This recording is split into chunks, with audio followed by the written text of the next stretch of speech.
Majority Report with Sam Seder, where every day's Casual Friday. That means Monday is Casual Monday, Tuesday, Casual Tuesday, Wednesday, Casual Hump Day, Thursday, Casual Thurs, that's what we call it, and Friday, Casual Shabbat. The Majority Report with Sam Seder.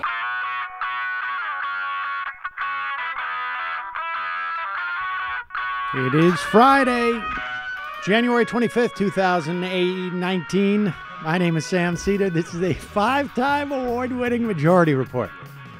We are broadcasting live steps from the industrially ravaged Gowanus Canal in the heartland of America, downtown Brooklyn, USA.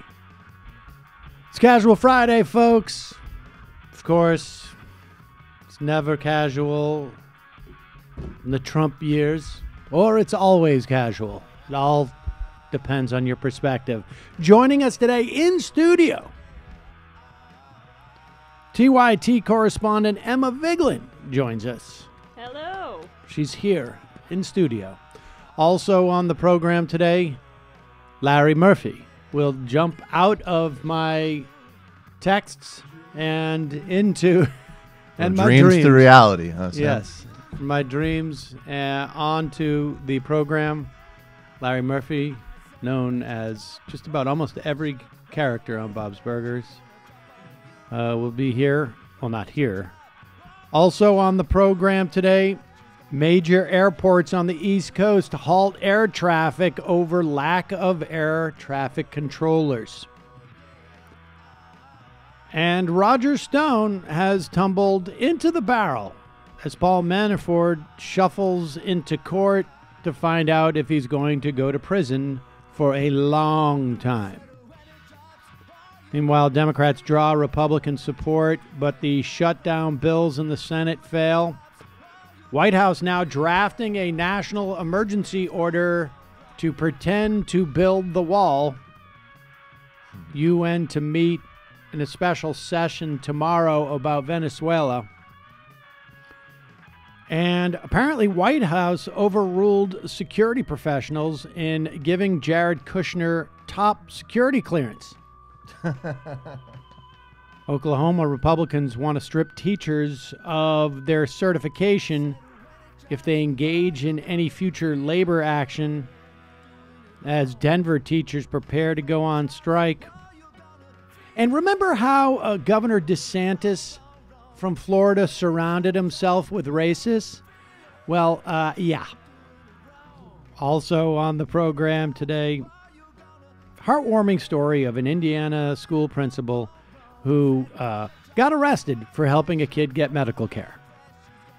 All this and more on today's Majority Report. I think it's the first day in about 2 weeks where someone has not jumped into the Democratic primary, if I'm not mistaken. It's pretty close. How many official contenders do we have now in the race? Is it 6? Official, right? Is it 6, right? Well, you got Harris, Warren. Ojeda was the first one Right. to actually, although, you know, he doesn't really have a great shot. He doesn't have a huge shot, Huge but he shot, is yeah. officially in the race. Tulsi Gabbard, that's 4. And however we... Buttigieg. There's, Buttigieg? yeah, there's some Bootleg. mayor guy. Bootleg. Buttigieg. Bootleg. Yeah, and so that's 5. I thought there was a. Oh, there is a 6. That weirdo from Maryland, that congressman guy. Jordan. No, Delaney. Oh, yeah, well. All right. I wasn't Okay. aware of that. Oh, did we say Tulsi Gabbard? Yes. Yeah. All right, that's quite a bit, considering we're not even out of Oh, January and yet. Gillibrand. Did we say Gillibrand? Yeah, I think we did. Okay. But so there it is. So we don't have anybody new to report today, but we will talk a little bit about this week, obviously.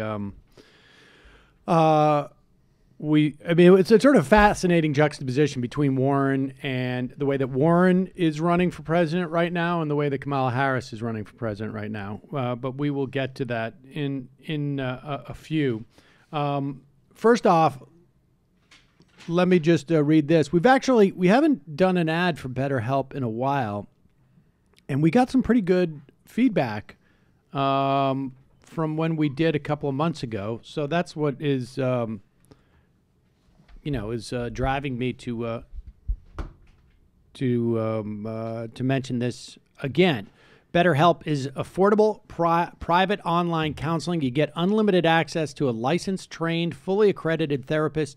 It's perfect for you on your phone, on your computer, through text, voice, video chat, whatever you feel comfortable with. They're LGBT friendly. It's great for couples counseling, anything else you're going through in life right now. All you need to do is go to betterhelp.com/majority. You fill out a questionnaire. They match you with a counselor who's perfect for you, and you can start counseling today. If you decide you don't vibe with the therapist you're matched with, you can switch whenever you want. It's less expensive than in-person counseling, but you're still getting the same great help from licensed professionals. And if you have trouble affording it, BetterHelp has financial aid available. You're always connected with your counselor. You'll have unlimited access, which means you can talk to them every day if you want. You connect from anywhere you are, work, home, on the go, so you're not wasting time traveling to someone's office or sitting around in a waiting room. It's a lot of people have never been in therapy before, which is, I mean, I went to a lot of therapy. I think that probably comes across, but in a certain sense, yes, in some respects. But this is a good way to sort of, at the very least, get yourself introduced to the notion, see what it's about. A lot of people are not comfortable talking to a therapist in person. They don't have time. They can't afford it. BetterHelp solves all of those problems. You can sign up right now, save on quality professional therapy by going to betterhelp.com/majority. All right, let's jump right into this. We have some, let's first, we're talking about the shutdown. Yesterday we had two bills, Emma, in the Senate that were basically test votes, right? They were ways, I think, for both parties to sort of say this. Let's get a clear sense of where this is trending. It's trending against the president, and the real question is how much are Republican senators going to feel like they're getting chewed up by this? And if you look at the list of people who voted.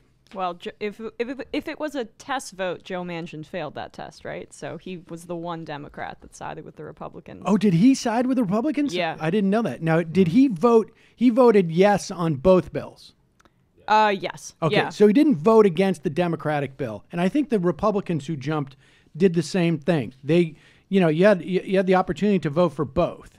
And it's just political theater. I mean, that's what's frustrating about all of it was that, what you were saying, it's a test vote, but it's what Manchin's doing is just kind of signaling to his home state what he's done his entire career, which is I will be a Republican, but just be a little bit nicer about it. Yeah, he's covering his arse, as it were. He voted for both. He was on Jank. I'll never forget that he called him Janks all the time. That was awesome. That made me like Joe Manchin. I like Sink, too. That's another I'll tell you what, Sink. common I don't know about killing innocent civilians and babies, but I think we got to come together. It's interesting when you look at all six Republicans who voted, right? It's Susan Collins, no surprise. Lamar Alexander, also no surprise. But you get a sense of, like, Johnny Isakson. He's up for re-election in Georgia. Stacey Abrams. That's exactly right. And we had mentioned Johnny Isakson like weeks ago because if you look at what's going on in Georgia, it is trending blue. And so they're nervous.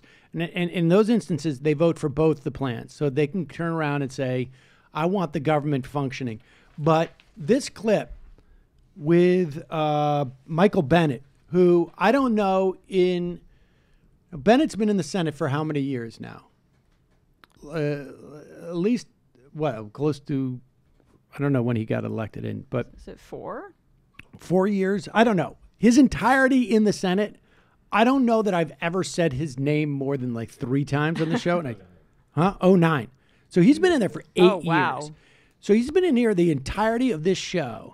And I have never, ever had an instance to quote him or to play a clip of him. He's even managed to avoid like being castigated. He's just never come up. I think like maybe we've mentioned him in the course of probably the year that he ran, which was probably, I think, 12 or something. I'm not sure. But here he is, apparently, and this is a twofer for him. because he gets to speak against the shutdown, and he also gets to crap on To Ted speak Cruz. at all? Speak at all, and crap on Ted Cruz. And apparently everybody hates Ted Cruz. Only thing that is necessary to pass a clean bill paying the salaries of every man and woman in the Coast Guard is for the Democratic senators to withdraw their objection. Is that correct? That's correct. Thank you. Madam President. Senator from Colorado. Madam President, I seldom, as you know, rise on this floor to contradict somebody on the other side. I've worked very hard over the years to work in a bipartisan way with the presiding officer, with my Republican colleagues, but these crocodile tears that the senator from Texas is crying for first responders are too hard for me to take. They're too hard for me to take. Because when the senator from Texas shut this government down in 2013, my state was flooded. It was underwater. People were killed. People's houses were destroyed. Their small businesses were ruined forever. And because of the senator from Texas, this government was shut down for politics. Then he surfed to a second place finish in the Iowa caucuses. But we're of no help to the first responders, to the teachers, to the students whose schools were closed, with a federal government that was shut down because of the junior senator from Texas. Pretty powerful stuff. No, that was great. I mean, he's going to probably announce in a week. Right, exactly. But I mean, I think, like, you know,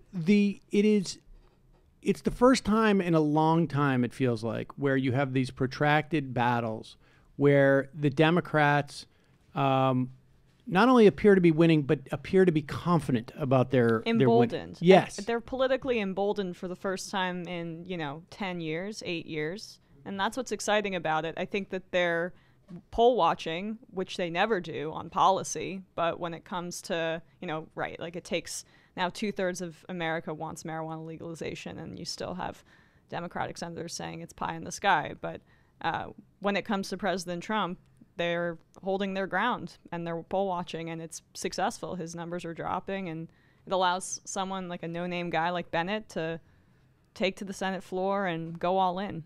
It sort of feels like there must be some polling in Colorado that is not necessarily public, because Cory Gardner was one of the first Republicans to defect. Definitely. Right. And he had a big op-ed in the Denver Post about how it's the right thing to do to reopen the government. Yeah, I mean, it's interesting, and it's helpful insofar as I feel like, you want other. On some level, you want other lessons to come from these, that get into the bloodstream of the narrative that, like, government workers are not these sort of faceless bureaucrats who are, living the life that they're average Americans who are trying to make ends meet and can't survive without a paycheck. Provide essential services. Exactly. That the whole context relies on. If he wants to keep speaking like that, he's going to need to figure out what to do with his hands, though. Who's that, Bennett? Bennett. He's got this going on. Well, I don't stuffing think him in the I mean, pockets. he seemed genuinely mad. You liked it. You liked it. No, he was genuinely. Yeah, you look so He was like definitely you're so genuinely mad you pissed. don't care. You look uncomfortable. I Right. think is a good look. Right. Well, yeah, he was probably uncomfortable expressing that level of rage. Ted Cruz, though, that's amazing. It's He's just the worst. amazing, just that distinct personality and physical profile got elected to the Senate, Bearded even with Ted his Cruz. politics. Well, like he's popular with the Republican base. We Yeah. never forget that he Yep. he came in second, as was pointed out by Bennett twice in instances. I mean, he has a real finger on the pulse of a certain brand of Republican. I think it's a dying brand of Republican.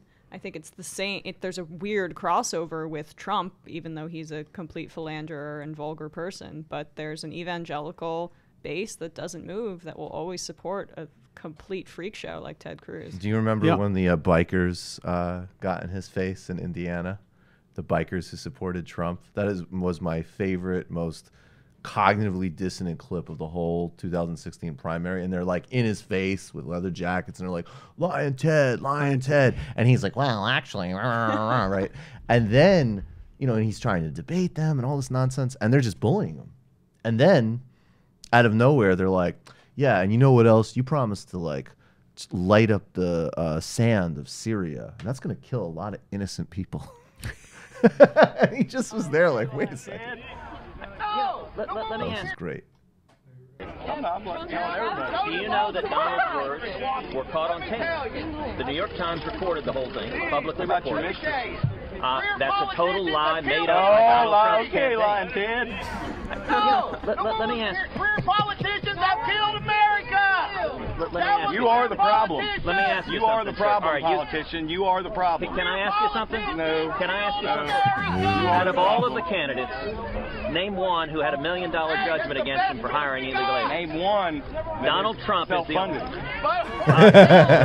Okay, Not you. so you like Not you. rich people Where's who your buy Where's politicians. your Goldman Sachs jacket at? We know your wife works there. Supported by and am supported by 1.3 million contributions all over the country. Our average contribution is $60. On immigration, you know Donald Trump had $1 million judgment against him for hiring illegal aliens. You know what he's doing right now in Florida? He brings in hundreds of foreign workers instead of hiring Americans. Sir, with all respect, Donald Trump is deceiving you. He is playing you for a chump. And ask yourself two questions. Why is it that the mainstream media so desperately wants Donald Trump to be the Republican nominee? Bash him every chance they get. And why is it that John Boehner supports Donald Trump? Do you agree with John Boehner? No. Do you agree with Nancy Pelosi? The thing is, Do you I agree don't with agree with Harry Reid? everybody, but I Do you believe agree- in Trump. He's the only one that's going to put us where we need to be. Sir, What are you going to do sir, about well- our Second Amendment? Okay, great question. What are you going to do The about our Second Amendment? Yeah. All right, I have defended the Second Amendment in front of the Supreme Court of the United States. Do you know that Donald Trump supported Bill Clinton's national ban on some of the most popular firearms in America? And that is a fact. You can go read his book where he said, I agree with Bill Clinton. In fact, he said, I hate guns. That's a quote from Donald Trump. I have spent 20 years fighting to defend the Second Amendment. And I'll tell you this, sir. If Donald Trump ever becomes president, Boy, it's he has said on the amazing how Supreme unlikable Ted Court Cruz Right. he's cut is. a I don't deal like with either one of Chuck these Schumer. guys, You but he's said just. that in 2 debates I like ago. the. I kind of like Which the means bikers. Yeah, I like the bike. he's going to put a liberal on the Supreme Court who's going to take away your Second Amendment right. There is a reason why Gun Owners of America has endorsed me in this campaign, because I've defended the Second Amendment my whole life, while Donald Trump is a New didn't York say liberal NRA. who will take away your Second Amendment rights. We This man wish. is lying to you, and he's taking advantage of you. And I wouldn't have shown you that does to protesters. All right, we never get that. But it was, they do get to Syria, and the guy's just like, you kill a lot of innocent women and children if you do that. And he literally is looking at the guy like, what? Well, I've been going to, I went leading up to 2018 to, I think, 8 Trump rallies or something along those lines and spoke to supporters. That was kind of the work that I got most attention for me last year. And there is that populist fervor. That guy was more articulate than a lot of the people I spoke to, but they were focused on campaign donations and the fact that Trump was a self-made businessman. That made a lot of supporters feel comfortable, because anti-corruption is a widespread sentiment throughout the country, no matter what kind of person you're talking to. We interviewed someone who had did a history of the concept of mesmerism in the country, and the snake oil salesman. And the thing that she said was that Trump was indicative of that tradition, was that people know the guy is a liar. It's just they feel that he's on their side and lying on their behalf. And that idea of like that he's self-funded and is not taking other people's money led them to believe that he was in their corner, which of course he wasn't. But and I don't, and that's not. I don't even think they have to get that much more sophisticated beyond that. Small campaign donations, or just the idea of like he's rich. He's just doing us a favor by running. He doesn't need these sugar daddies from Goldman Sachs, etc. I mean, that guy hates the financial institutions just as much as progressives do, and so we just have to remember that in our strategy. No doubt. Yeah, I don't know. I think that's true, The question is that on the list of things that will motivate that guy to vote, Absolutely. how high up is it? Protecting Dodd-Frank or a 21st century They Glass-Steagall. talked about Dodd-Frank after Syria. The guy was like, "You have a really weak position on Dodd-Frank rule," but I think I don't doubt it. I don't doubt it. But I also my point is he probably does support more radical stuff than that. But I also think, my point is that how motivating is that versus protect my guns? How motivating is that? Or anti-immigrants. Or well, and that's keep my country white, and that's the problem. And that's also the bigger problem with just anti-corruption politics generally, right? Because the way it's been deployed, whether it's with Trump or Bolsonaro or Modi, fascists win elections using generic anti-corruption campaigns. So unless you're really specific about what you're actually talking about, it becomes like a stand-in for everything and has actually been used to delegitimize some really good leaders. Yeah, I just don't think that it's the primary motivating factor, or even the secondary motivating factor, or even maybe the tertiary motivating factor for a guy like that. I think that comes in. But it's a general FU. It's also like, I'm sure they hate Goldman in the same way he hates immigrants, and like we said, hates everybody else. It's a generic stand-in, and unless you get super specific for it, I mean, even going back to the 90s, like that's how Berlusconi got into power. They had big, wide-ranging corruption scandals. He's like, I'm a self-made billionaire, and I'll fix it. Well, and that's the map that's been followed by all these people. You can widen it to anti-establishment than anti-corruption, right? Yeah, totally. Anti-establishment's always victorious, whereas anti-corruption, you're right. When it can be used to deflect and kind of prop up strong men. I think Bolsonaro is an incredible example. And they're all incredibly corrupt themselves. Right. And then capitalism itself more broadly is corrupt. The problem with anti-establishment too is just who's defined as the establishment. Right. I mean, Donald Trump was the establishment. Exactly. The deep state, folks. What is a fascinating moment though which is with everything that's going on with both the shutdown and Davos, there just seems to be a mega narrative that is that we're enjoying this week essentially. Here is Wilbur Ross. This is one of the most stunning pieces of footage. Now I've heard some reports that say that Wilbur Ross is just completely out of it. That falls asleep at meetings. Yeah, that he's just completely out of it. But he seems to be not completely out of it here, but just completely out of touch. And here he is being interviewed by Andrew Ross Sorkin. So this is really the functional equivalent of like... Wait, this is his name? Well, Andrew Ross Sorkin? Yeah. This is a home game. Yeah, this is a home. Yeah, this is like beyond home game. Wall Street reporters in the history of life on Earth. Right. I mean, I don't want to say like this would be like my sister Julie interviewing me. She would be more adversarial. She would be more adversarial. Yeah. And so here he is on. This is a guy, if you'll remember, Andrew Ross Sorkin. When Occupy first started, he was the one who bragged about fielding calls from financial leaders asking whether they should be afraid of what was going on in Zuccotti Park. And here he is interviewing Wilbur Ross, and Wilbur Ross is just like, wait a second. Just you be quiet for a second. I'm digging a hole here, and I don't want to be interrupted. Mr. Secretary, I wanted to come back for just a moment to the U.S. government shutdown. While here in Davos, I interviewed Alex Karp. He's the CEO of Palantir, a major government contractor in the United States, working on behalf of the Pentagon and the Defense Department. He said that the government shutdown, he believed, was terribly damaging to the brand of our country. Do you believe that? Pause it for a second. Contemplate what it takes to ask this question in this manner. The framing is completely from that perspective. It is. That's why he cares. It is sociopathic. I've just spoken to a contractor who thinks that our brand is being hurt by this. We should note Palantir is Peter Thiel's right. And it's super bad for the brand. Okay. Believed was terribly damaging to the brand of our country. Do you believe that? I think that's a great deal of hyperbole. We've had shutdowns before, albeit for not such a long period as we've been thus far. Put it in perspective, you're talking about 800,000 workers, and while I feel sorry for the individuals that have hardship cases, But 800,000 workers, if they never got their pay, which is not the case, they will eventually get it. But if they never got it, you're talking about 1/3% on our GDP. So it's not like it's a gigantic number overall. Mr. Secretary, Mr. Secretary, there are reports that there are some federal workers who are going to homeless shelters to get food. Well, I know they are, and I don't really quite understand why, because as I mentioned before, the obligations that they would undertake, say a borrowing from a bank or a credit union, are in effect federally guaranteed. So the 30 days of pay that some people will be out, there's no real reason why they shouldn't be able to get a loan against it.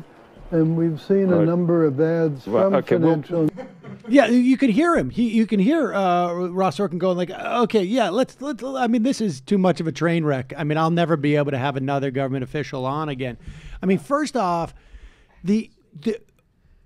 I don't, you know, like this harkens back to what's his face from Vietnam, well, the guy from Ford. McNamara, right? Like, you know, look, it's just 800,000 people. It's a drop in the bucket. Just some dumb kids. Even if they never got paid. 0.3% of our GDP. It's less than. Unbelievable. And he's also sort of implying like they're up to something fishy going to get the free food. They should be responsible and get payday loans. Yeah, right. Yeah, exactly. I know. I mean, it's like this old-timey view of banking, right? I feel like it's straight out of It's a Wonderful Life. Oh, I'll just go down to the local bank, take out a $50 loan for my. Speaking of which. Yeah. Yeah, I think we should. Yeah, I think you're. Food. Yeah. Yeah, exactly. They're not just the loans. The George Bailey method. For a guy like Wilbur Ross, you can do that. You walk into the bank and it's like, oh, hello, Mr. Ross. Shall we get you your typical drink? I made he a doesn't joke that actually have to go. The banker probably goes to him. Yeah, no, I made a joke that he's the kind of guy that thinks a bag of potatoes costs $400, right? Because he's just never been to a grocery store. He's like that. What's her name from Arrested Development? Lucille Bluth.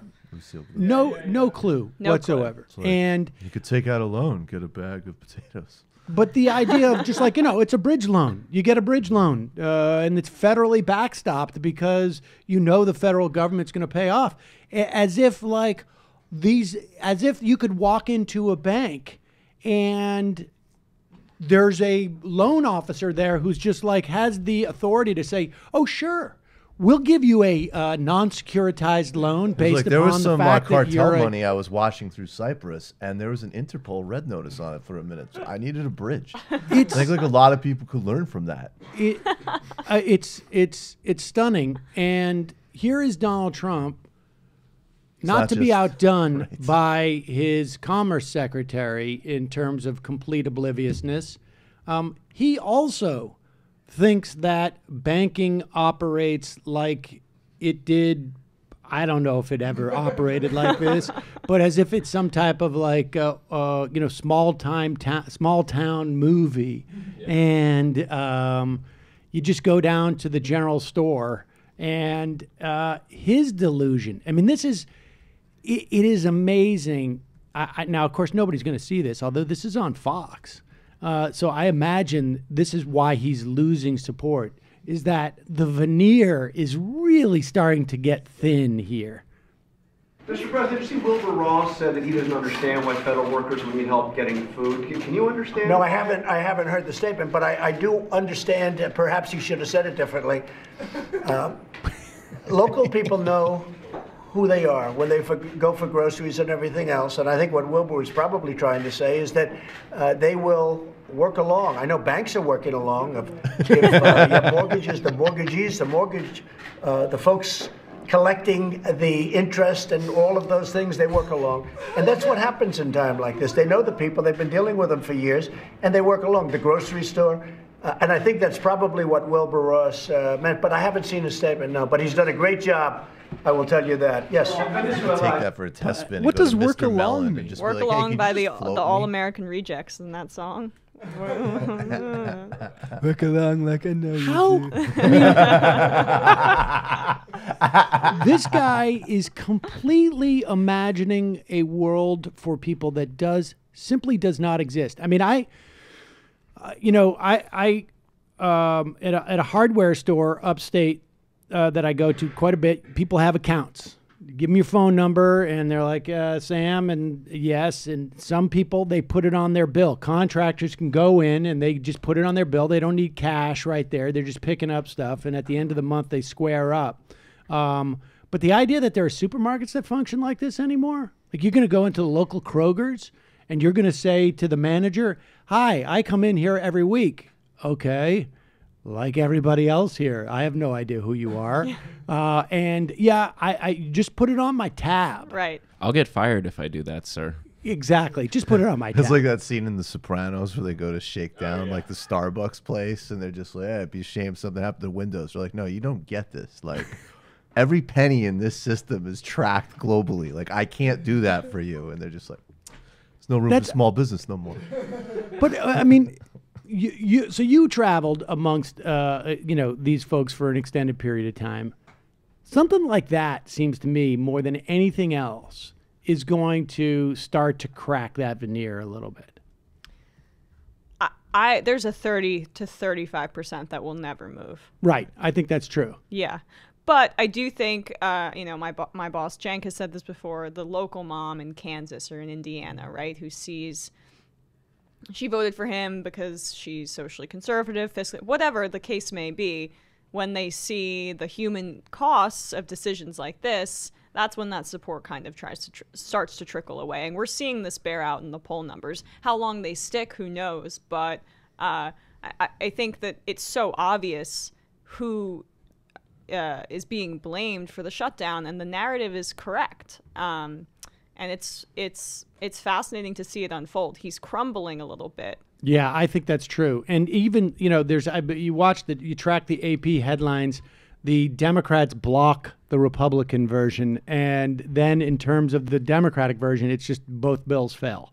And, of course, the Democratic one got more votes. And I think all of this is just, had Donald Trump not said on national TV, I'll own it. I'll own it. Blame me. I think there would have been a very different story here. It was actually a very shrewd move by Pelosi and Schumer, which in hindsight, I thought they kind of looked a little weak on TV where, Schumer's just cowered over saying, we disagree, right? But they got that soundbite. They got a few, and it's worked. So being total nebbish has finally produced something for Chuck Schumer. But awesome. It's still highly problematic that the Democrats need the mainstream press to have something that is already pre-digested and force-fed, and then still, the mainstream press will hedge.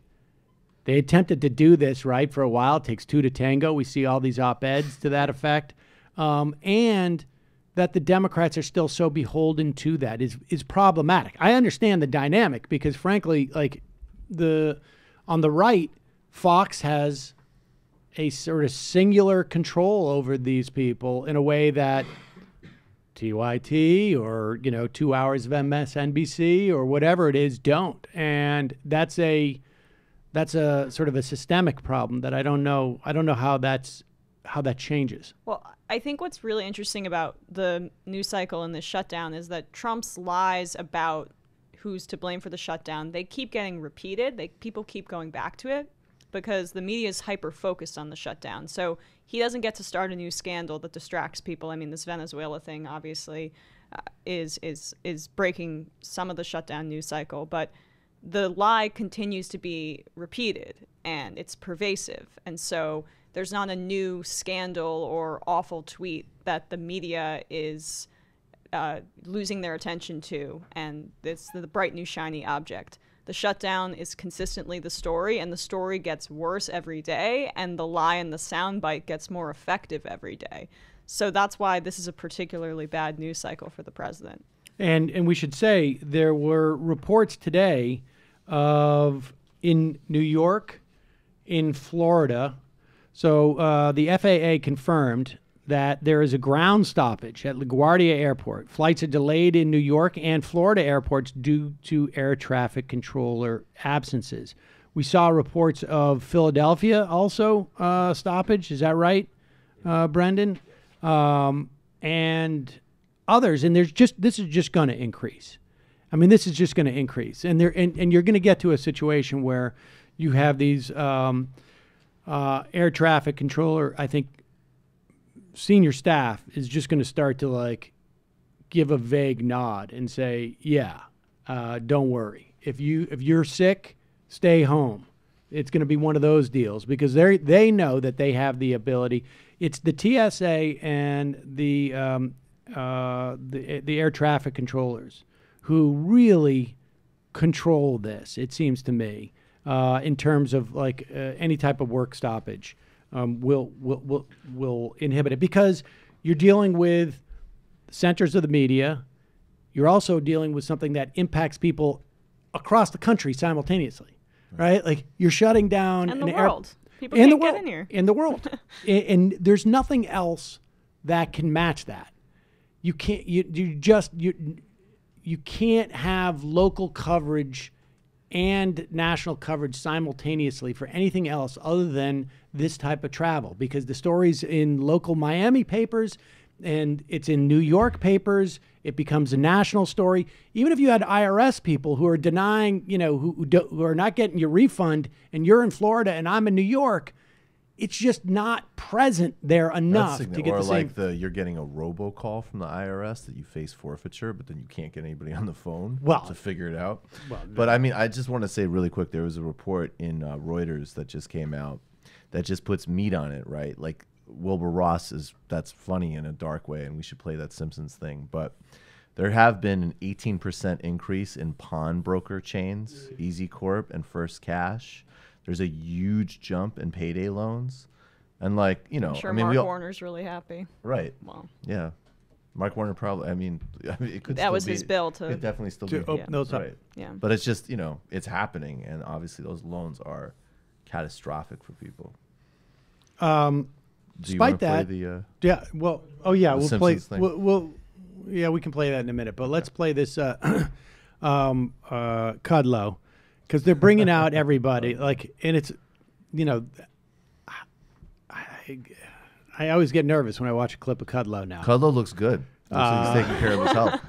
Look at that. Looking healthy. Look at that, man. He's eating carrots. He's taking runs. I am a little bit concerned. This guy's like, he's turning into Rudy Giuliani. He has the same sort of pallor as Giuliani. Does, but they look like brothers. They do, don't they? Giuliani's got a little more vitality, though. Giuliani looks like he's gonna waste a lot more of our time before he goes. Here is Larry Kudlow. He is the top economic advisor to Donald Trump.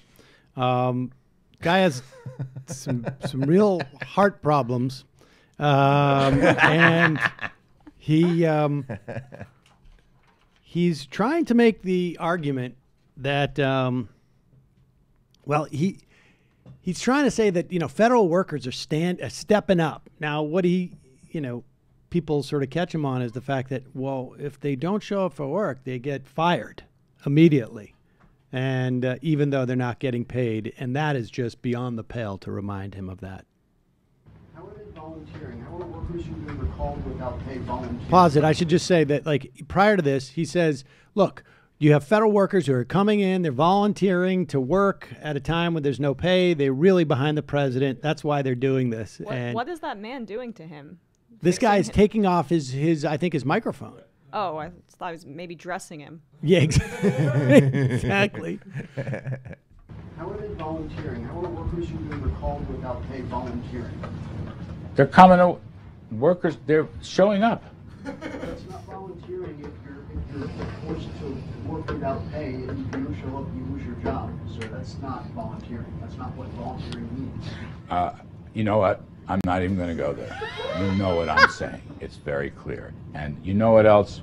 With respect to people who do have financial hardships, as someone was asking, they are coming to work and giving them the same 24/7 work they always did. And I will say to you, whatever semantic game you think you're going to play with me, and I'm usually an easygoing guy, give them credit. Okay, they honor us. They honor us by their service. I don't care whether you're Republican or Democrat. I mean that sincerely. They honor us. Democrats have shut government down, all right, but you know what I'm saying. They honor us. And they do it because of their love for the country and the office of the presidency and presumably their allegiance to President Trump, but whatever, they're doing it. Give them some credit, you know? There's a lot of wonderful people in this country. There are a lot of wonderful people in this country, especially some of these young. I've become a great fan of the millennials. Thank you. Thanks, Larry. Thank you, Larry. Somebody get this man another drink. I thought he was going to and really another fall one. apart. I love it. Again, presumably out of loyalty for the president. You know, like if they're air traffic controllers are doing it for love of the country and to Trump. I have no doubt that there is that people who work for the government have some measure of pride that they're working for the government. But let's not kid ourselves. They want to get paid, and they're coming in because they don't want to get fired. All of the millennials. No, I'm not even going to talk about that. He was getting very. He might be looked having like he was more getting heart trouble. Yeah, I think, if you know what I mean. By Yes, heart exactly. trouble. He needs more heart medication. Yeah, I think, or maybe not more heart medication for breakfast. Some but they're all on the heart help. defensive. They're all on the defensive. Yeah, he went full patriot mode, right? Yes, exactly. Total last refuge situation, but he still managed to get it in. Like they're praising President Trump by going. I like saying you don't want to play semantic games when you're trying to call that volunteering. Yes, you're playing like the. You know what I ultimate mean, semantic game. Right? You know what I mean. Everyone knows what I mean. I don't even need to say it. They're getting paid. But sir, they're not getting paid. Don't play semantics with me. Well, who was the dude we played last week with Libby Watson when I was in the chair of? I forget. It was another Trump economic advisor. Kevin Hasser. Yeah, this is a vacation. You're just getting an early advance on a vacation, right? And they're going to get back paid. And they might even really get paid for it, so they don't have to take vacation I don't know. days. So actually, they're having a great time. I like that he's a fan of the millennials now. Yes. That's cool. He's really impressed with them Powerful stepping up. closing statement. Thanks, bro. about the How did he millennials. get turned on to millennials? He's on Twitch. Yeah. What is the thread? Why did he bring up millennials there? I don't know. I think he assumes that most of these workers are millennials. Yeah. All TSA guys, they're all millennials named Duquan. I saw it. All I the met him. millennials in air traffic control. I mean, I for one am flattered as a millennial. There They were you go. playing Future. Thank you. Somewhere, someone's mocking me, and I'm pretty sure they're a millennial. So, as much as we think that this is hurting the Republicans and Donald Trump, and I think we are days away from this. Basically, like we are. It may take another day or two of shutdowns of airports to basically break this dam, but it definitely feels like this is culminating, that there are one or two senators who are walking down the hall and telling Mitch McConnell, like, you got to deal with this. This is time. I mean, you already have, you got, what's his face? Not, gosh, I can't even think. In Wisconsin, I want to say Norm Coleman, but it's not Norm Coleman anymore. Ron Johnson, not, semi-publicly blaming McConnell for this, making sure that it gets out that he's gotten mad at him, which suggests to me that Ron Johnson is rather concerned and worried that he's an Ayn Rand trust fund baby. Yeah, like that's literally like he's a rich kid who read Ayn Rand and decided he needed to go torture people in the Senate, and he's feeling real heat because that guy's also dumb. Well, he's not up for re-election until 2022, if Yeah. I'm not mistaken. So but there must be serious heat. If he's starting to get worried about it, he knows that it's a problem, and I think we're a couple of days away. However, with all that said, Donald Trump seems to have a different perspective on it. The State of the Union speech has been canceled by Nancy Pelosi because she doesn't want to hear the truth. She doesn't want the American public to hear what's going on. And she's afraid of the truth. And the super left Democrats, the radical Democrats, what's going on in that party is shocking. I know many people that were Democrats and they're switching over right now, and they're switching over quickly. So I hope they know what they're doing for their party. So far, they haven't. If you know, I won the Senate, meaning we won the Senate all together, but they get no credit for that. They don't talk about that. They talk about the House. I didn't have any chance to, other than a couple of people, like from Kentucky, where I went and campaigned for Andy Barr, and for some others, they ended up winning their races, but I couldn't campaign too much, too many people. But we did a great job with the Senate, and people don't want to talk about it. I will. Dude, he's coming back. These are some of the best Trump clips I've seen in a while. He's falling apart here. I mean, he really, honestly, like, he is falling apart. I think he's unflappable. I just think that's his one mode. I mean, he's falling apart a little, but like the run-on sentence, he's a one walking run-on sentence. He really did catch himself, though, when he said, like, I won the Senate. I mean, we did. We all did. By which I mean we all did it. Whatever. When I say Where's Ben Carson? Yeah, he did it too. Yeah. Do you remember when Mia Love lost? And remember, and he was like, she gave me no love. Mia gave me no love. Oh my God. That has been the best storyline of the past couple of months, is him just like oscillating between like, I won the Senate, historically unprecedented, but then I lost the House because of Mia Love. And at one point, though, it becomes those moments where he's talking about people can go and work with the locals, the local people. You know, like, there was a time where you could say this, and on Fox they would repeat it, and they would see the clip, and people would genuinely be, and I think there's still going to be 30-35% who are like, Democrats are bleeding support right now. Like, they're just, people are walking away. The president said it on television. I don't think walk away is sticking. Like, I think it's Republicans and like Charlie Kirk think it's sticking. But no one talks about walk away. No, I don't. I don't even know if I Charlie don't know, Kirk Emma. thinks A lot it. of people are walking. A lot of people and you hear it from Brandon people. Starka. A lot of locals walking. The locals are walking, and they're going to the milk people, and they're getting a milk loan, and then they're leaving the Democratic Party. They don't want the truth. Some people said you can't handle the truth, and that's Nancy Pelosi. Some people. Some very good people. All right, let's. As this is all happening, it's it really does feel like, you know. I watched a little bit of Morning Joe this morning because I was just curious. I know it's first time in ever, and it was they had Anand Giridharadas on. They really did. Yep, and he I'm was not familiar with who you're talking about. He was on. Well. And it is, but it's fascinating to see all these things sort of line up. Yeah, they're okay. converging. I mean, because they spent the whole day talking about the shutdown. It wasn't Joe and Mika. It was it was Willie Nelson or whatever the guy's name is. Oh, that's that guy's name? No, I don't think it's Nelson. Willie Geist. Willie Geist. Willie Geist. So Willie Geist was hosting, but they're talking about the shutdown, and it's getting serious, right?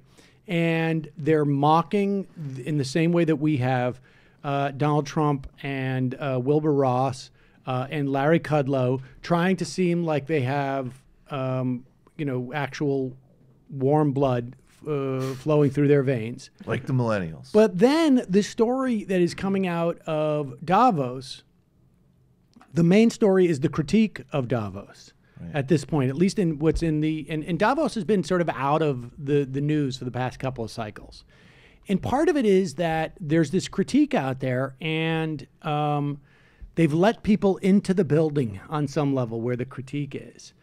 And here is an exchange, and this is just a stunning exchange for multiple reasons, and I think they should be obvious to a lot of people. A Washington Post reporter is moderating this panel, and it's a Washington Post panel. The reporter is Heather Long. She just does like a general beat. She's an she is Chiron here as an economics correspondent for the Washington Post. Now, I just want everybody to sort of sit with that for a moment and imagine what the baseline knowledge of the United States economy and just the things like the history of the economy, basic stuff, basic, just knowledge of how the tax system works, just very basic overview. She is doing this panel. On it is this guy, is Michael Dell from Dell Computers, right? Mm-hmm. And this guy from MIT named Eric Brynjolfsson. He is the director of MIT's initiative on the digital economy. And so here's the exchange. She asks a question. They get a big laugh because the idea of actual, tax regime is hilarious. But listen to where this goes. There are growing calls to address these inequalities, particularly the wage inequality, with more taxes. In particular, in the United States, there's been a call by Congresswoman Ocasio-Cortez to tax people earning over $10 million at a 70% tax rate. The current top rate in the United States is 37%. Michael Dell, do you support this? I just want to say I'm thrilled that they're asking. Wow.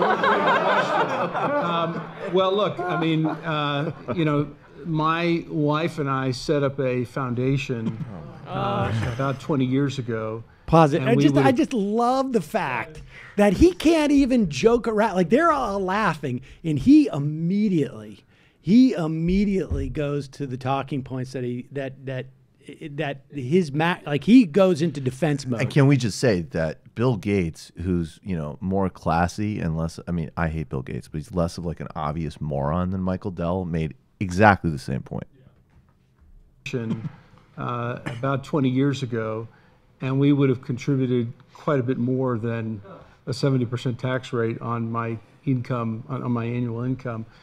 And I feel much more comfortable with our ability as a private foundation to allocate those funds than I do giving them to the government. All right. So no, I'm not supportive of that. Well, Keith, and I don't think it would help the growth of the U.S. economy. Oh, that's interesting. And can you say a little bit more about why you don't think it would? Well, name a country where that's worked ever. United States. Briefly in the 80s. No. All right, pause it for a second. No, pause it for a second. First off, she is completely stumped by his challenge. Name a country where it's worked. In addition to having no further really follow-up. This is an economics correspondent for arguably the second most important newspaper in the country. I don't know where it would rank internationally, but a fairly important paper that internationally as well. An economics correspondent, maybe not the economics correspondent. And she says for a short time in the 80s.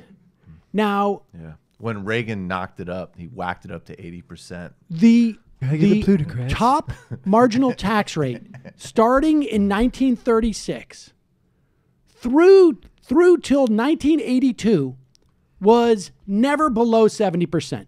The highest was in the 90s, and that was for over 10 to 15 years. It was in the high 80s from like 36 to 50, maybe hitting 90 occasionally.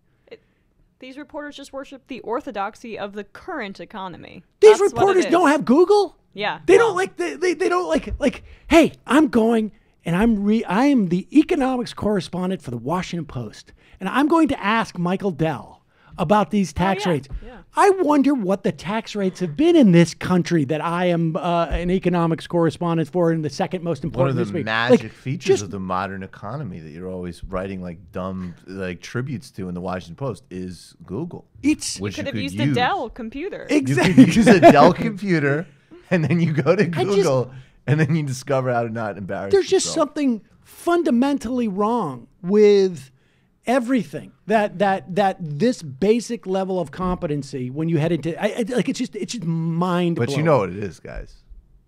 I think she's more interested in ideas. It's ideas. But wait a second. So fortunately, they have I guess you need to be a professor at MIT to know this. But go. Of the U.S. economy. Oh, that's interesting. And can you say a little bit more about why you don't think it would? Well, name a country where that's worked ever. United States. Briefly in the 80s. No. From about the 1930s through about the 1960s, the tax rate averaged about 70%. At times it was up as high as 95%. And those were actually pretty good years for growth. So I don't have a strong opinion on that proposal. A lot of the devil is in the details. But I think it's, there's actually a lot of economics that suggests that it's not necessarily going to hurt growth. Yeah. I mean, and it's actually, it wasn't 82, the top marginal tax rate went down to 50%.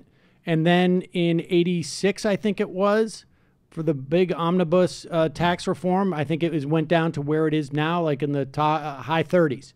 And during that period of time, it was post-war, granted, they call it the Great Compression.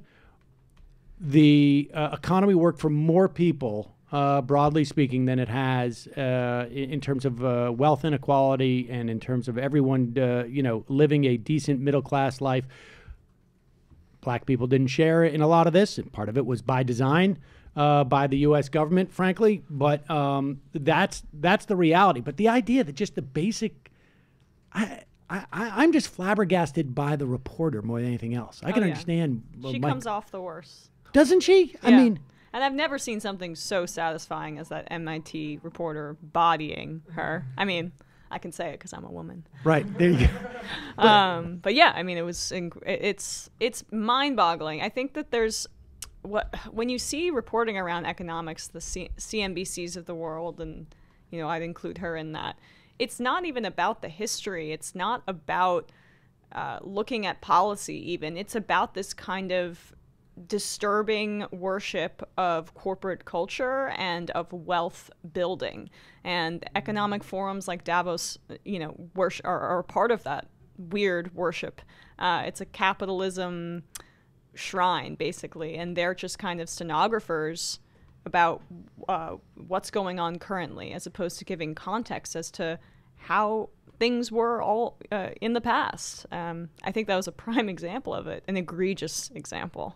And it also is a great example of the implications of someone who gets elected in a primary with 25,000 votes in Queens, and you were following around AOC during that primary, in the run-up to the primary. Oh, yeah. I was one of the first people, I think. So it was about a year ago, in March. So that's when I first covered her, or did that full-day report on her. And that question obviously doesn't come up. And I think that MIT guy is probably more emboldened to bring that up, or all of it. I mean, it's just... Well, I think that's the other dynamic of, because Davos, I think, has always invited, they like to have okay, come give us a little critique to prove that we're willing to be criticized.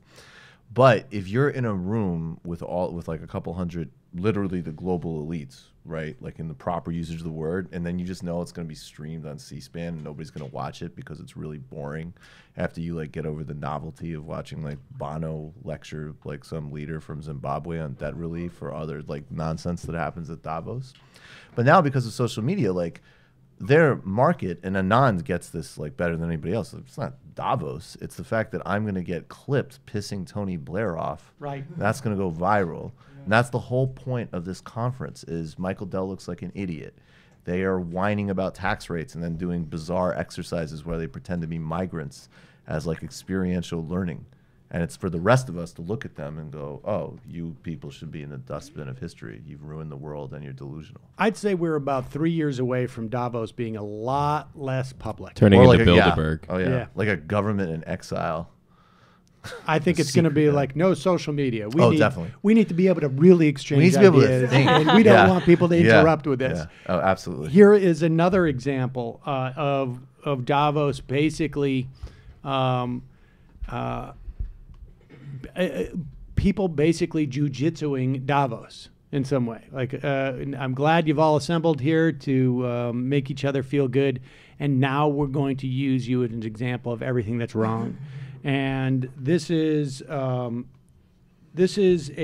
Time magazine panel on the state of inequality. They invited this guy Rutger Bergman.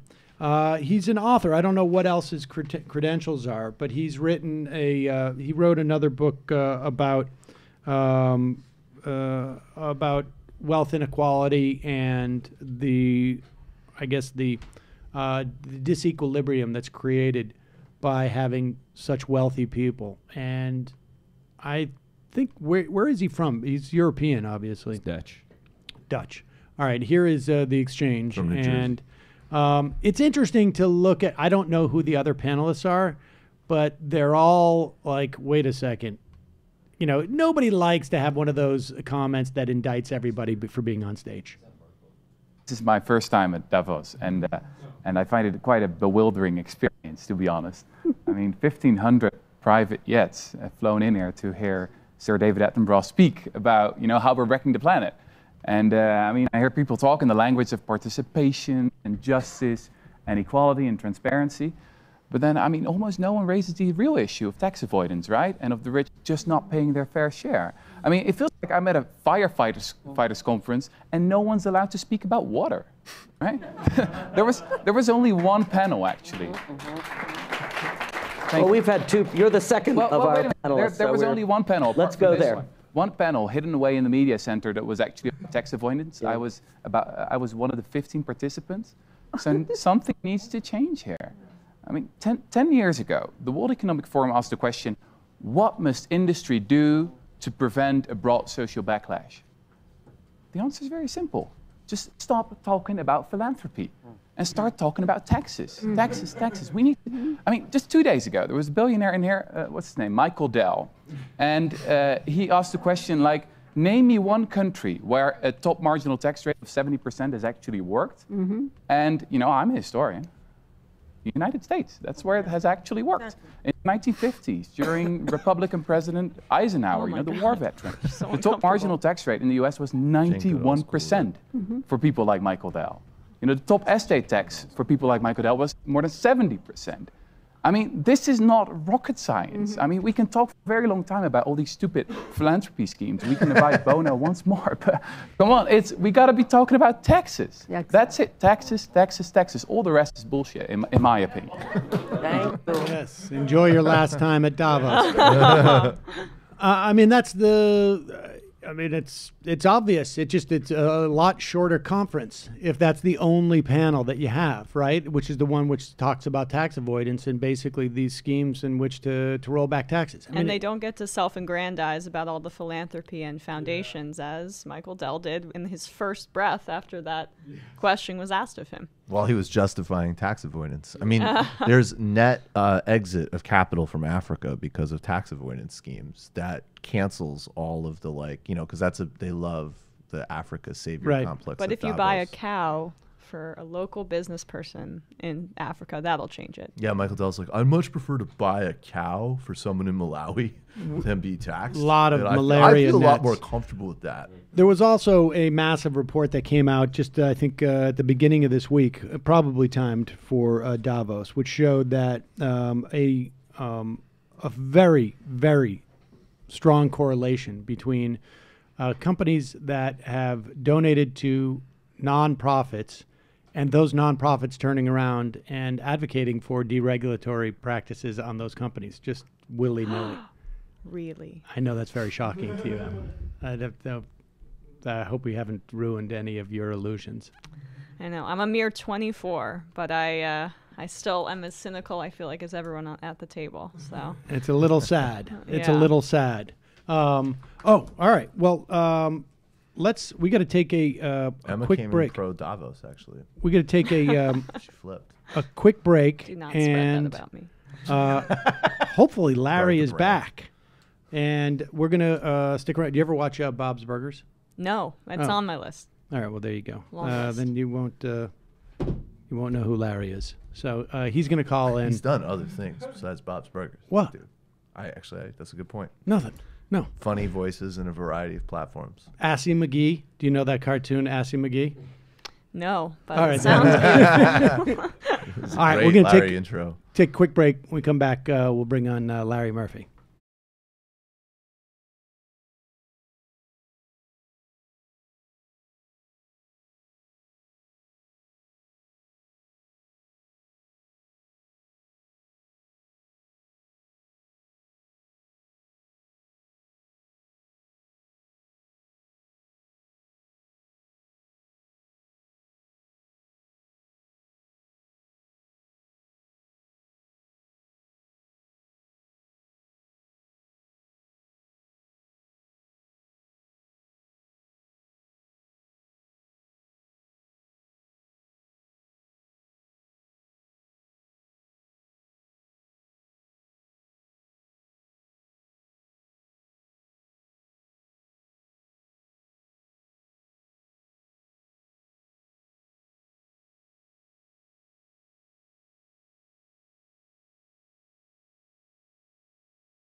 We are back. Sam Seder on the Majority Report. Ladies and gentlemen, our next guest needs no introduction, but I will give him one anyways. He is the voice of Teddy and Harold's wife on Bob's Burgers. I can't remember her name. But she has a name, and you're her husband. Come well, on, Harold. Sam. Harold is Edith. Edith. Right. Edith. That's right. Yeah. Edith. That's right. And hello, everybody. Emma's just walked off. She just walked off the set. I'm not exactly sure why. She was not a fan. And also, of course, you were Assy and Assy McGee, right? That's true. You were on that show too. And Larry Murphy, ladies and gentlemen. Thank you, Sam. Thank you very much. Michael has Michael left. Michael's taking a little vacation for a moment. He'll be back. And Emma is here from the Young Turks. Are you familiar with her work? Hello, Emma. No, I'm not. I'm sorry.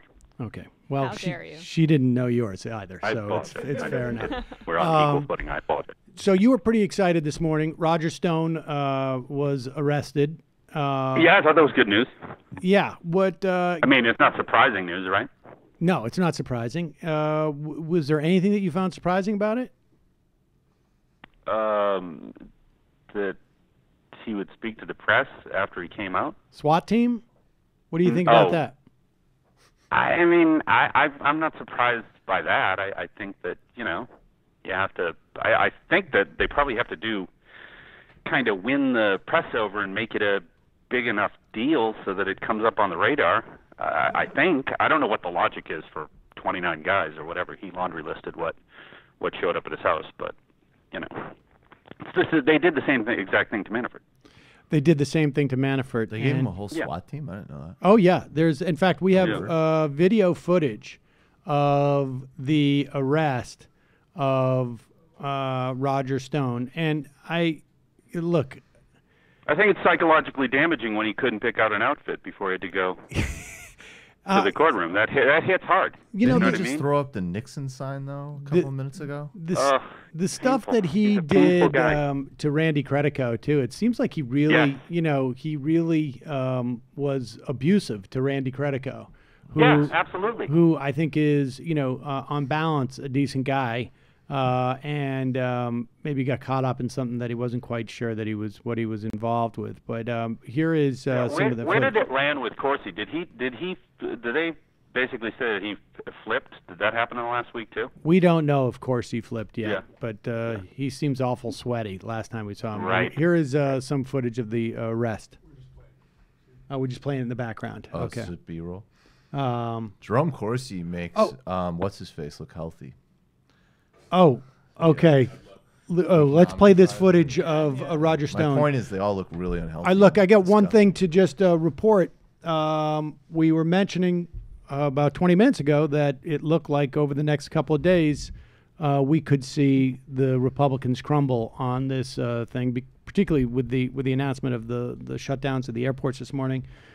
CBS reports that senior officials tell CBS News they expect President Trump to endorse a short-term bill to reopen the government and end the partial shutdown.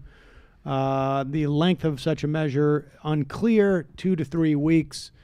So this could be done by Monday. People could be back at work, hopefully. Oh man, does that mean there's going to be a State of the Union? Oh shit! That means there's probably going to be a State of the Union. That is going to happen. That is going to happen. That's what did it. Yeah. Well, that's good. I mean, you saw today that basically now that air traffic controllers, they wrote a pretty forward letter that was the equivalent of if anything happens, it's on you. They did that like yesterday, and then now there's kind of at LaGuardia this morning. It was kind of that situation where they weren't saying it was LaGuardia that was closed, but it was the other East Coast. No, LaGuardia was a lot of flights down. getting canceled. A lot of flights impacted, right? Yeah. All right. Well, they said that if it happens, it's Nancy Pelosi's fault. We'll track that. That's what they said. That's true. Here's Roger Stone outside. You probably know her as Nancy. He's so addled he can't even do nicknames anymore. Nancy There's no Pelosi, name or as I for call you. her, Nancy. People call her, Not maybe nice you're familiar lady. with her. She's Nancy.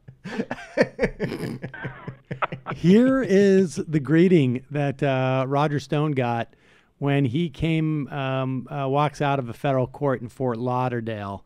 Apparently not a huge hero down there. Gotcha, Roger. Thank you. Stand with you, Roger. Thank you. Well, thank you. Thank you very much. Thank you. As I have always said, the only thing worse than being talked about is not being talked about. After a 2-year inquisition, the charges today relate in no way to Russian collusion, WikiLeaks collaboration, or any other illegal act in connection with the 2016 campaign. I am falsely accused of making false statements during my testimony to the House Intelligence Committee. That is incorrect. Any error I made in my testimony would be both immaterial and without intent. Lock him up. It's very satisfying. Yeah, that was pretty fun. That is pretty good. The FBI agents, when they knocked down this door, they should have screamed, "Get me Roger Stone," right? That's right.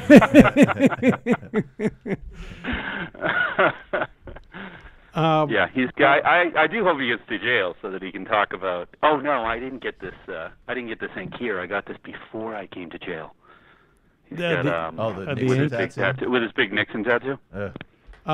He literally has a Nixon tattoo on his the back. back of his neck, He's yeah. a freak. Would you hire Rudy not Giuliani as your attorney if you were him? Absolutely. Complete chaos. 100% chaos. What do you think is going down with Giuliani? Now, Larry comes from Well, a big they police said family. today, the last so thing he I has heard this. He knows. The last thing that I heard was that they asked him. Trump tweeted basically no collusion, and then they asked Rudy Giuliani, and I think they must have him on a gag hold. Now he's not allowed to speak, so he was just like, "I did speak with the president. I spoke with the president about it, and the president said, 'Shut up, shut your face, be quiet, don't talk to the press.' So here I am."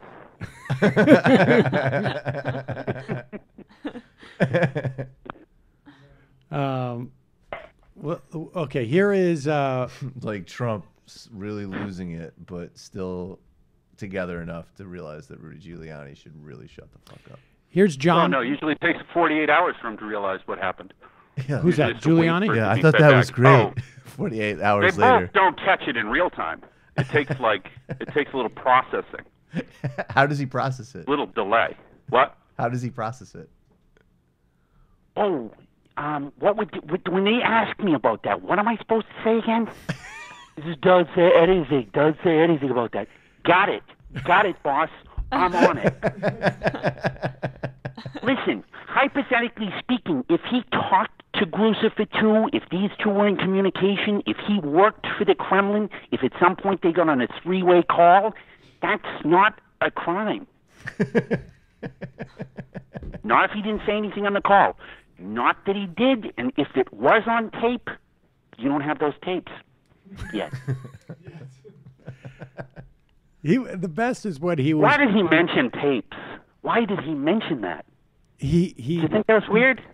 Well, yeah, it was weird, and he said 30 It's seconds weird. later, he goes, "I shouldn't have said tapes." When I said tapes, I don't mean tapes. Oh, you not missed like that? Nixon That's amazing. Tapes, not the thing that implicated Yeah. Nixon Do we have back in that? '74. Yeah, we'll get this. Nothing like tapes. No taping system. No taping system inside the place. No surreptitious tapes were ever made by the president, by anyone that I know. And if they were, they're not illegal. And you're not getting them. We're not going to give them to you. I don't think there's audio of it. It was in the interview with Chotner, and he says, "Look, I've reviewed the tapes. I've reviewed all the emails. They didn't mention anything about it." And then Chotner goes, "You heard tapes? I shouldn't have said tapes."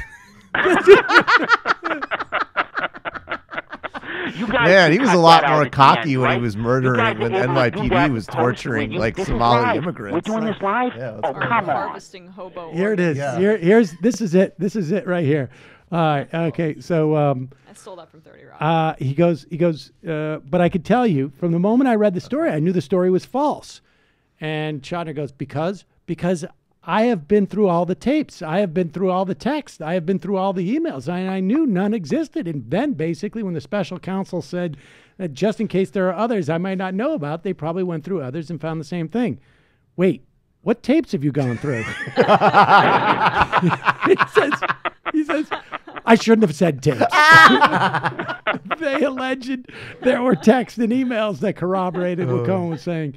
And there were no texts, no emails. Yeah, that's Trump saying, "Oh my God, you're as stupid as my kids. So I hate you." So there were no tapes you listened to, though. No tapes. Well, I have listened to tapes, but none of them concern this. Variety of late 80s Grateful Dead tapes. That's what I'm talking about. He's starting to sound like Trump himself. It's unbelievable. It's unbelievable. But he's really just the he's the PR wing, right? I mean, isn't right? Now, Yes. even with this, isn't this just to come out ahead of something before it gets exposed? Yes. So And do you that think he a has week. any- I mean, is that the thinking? Is he actually his lawyer? Like, is he doing any legal briefings? Right. Is he? I think what No, you're saying is first on off, point. you should start with: is he an actual lawyer? Right. I think that we should establish whether he. But he's is a terrible lawyer. PR guy. So what is the point of I think him that's what at they're all? starting to realize. I Like, think wait a what the second, point this is isn't moving the that ball every forward. single figure from the Gambino and Bonanno families that this guy put in jail to start his career should be released from prison immediately, and they should all have new trials. Well, they're all Without a doubt. They're all sitting there going like, Like, Jesus this Christ, fucking guy They can bring stick him me? back in as a witness. State your name. The America's mayor. Oh, my name. Doesn't that though that Trump can't get outside counsel because no one will work for him because he doesn't pay people. So Part he of it needs is to have somebody who will just be there and do process of well, elimination. but also part of it is this: is that largely speaking. No, but isn't it largely that he might be culpable in the end for crimes? Giuliani isn't himself. that the reason he signed up? Giuliani? I just think he loves attention. I think it could be both. Giuliani's doing a good job of protecting himself as well as Yeah. others. I think it also. Or do you think he's just trying to get back on SNL? I think Yes. it's he enjoys it. I think he also monetizes it. I mean, he is as long as he has the ear of the president, he's out and he's getting contracts for millions and millions of dollars. No doubt he's going to Brazil. I would put so much money on that. He ran a business throughout the Obama years of teaching governments in Latin America how to even have more ruthless police departments. Right. He gets all these private contracts a lot from of the money Department of to be made. Homeland Security. What a great guy. Yeah. No, he's a horrible human being. And I think, and part of it is it's also a political process. And so he's trying to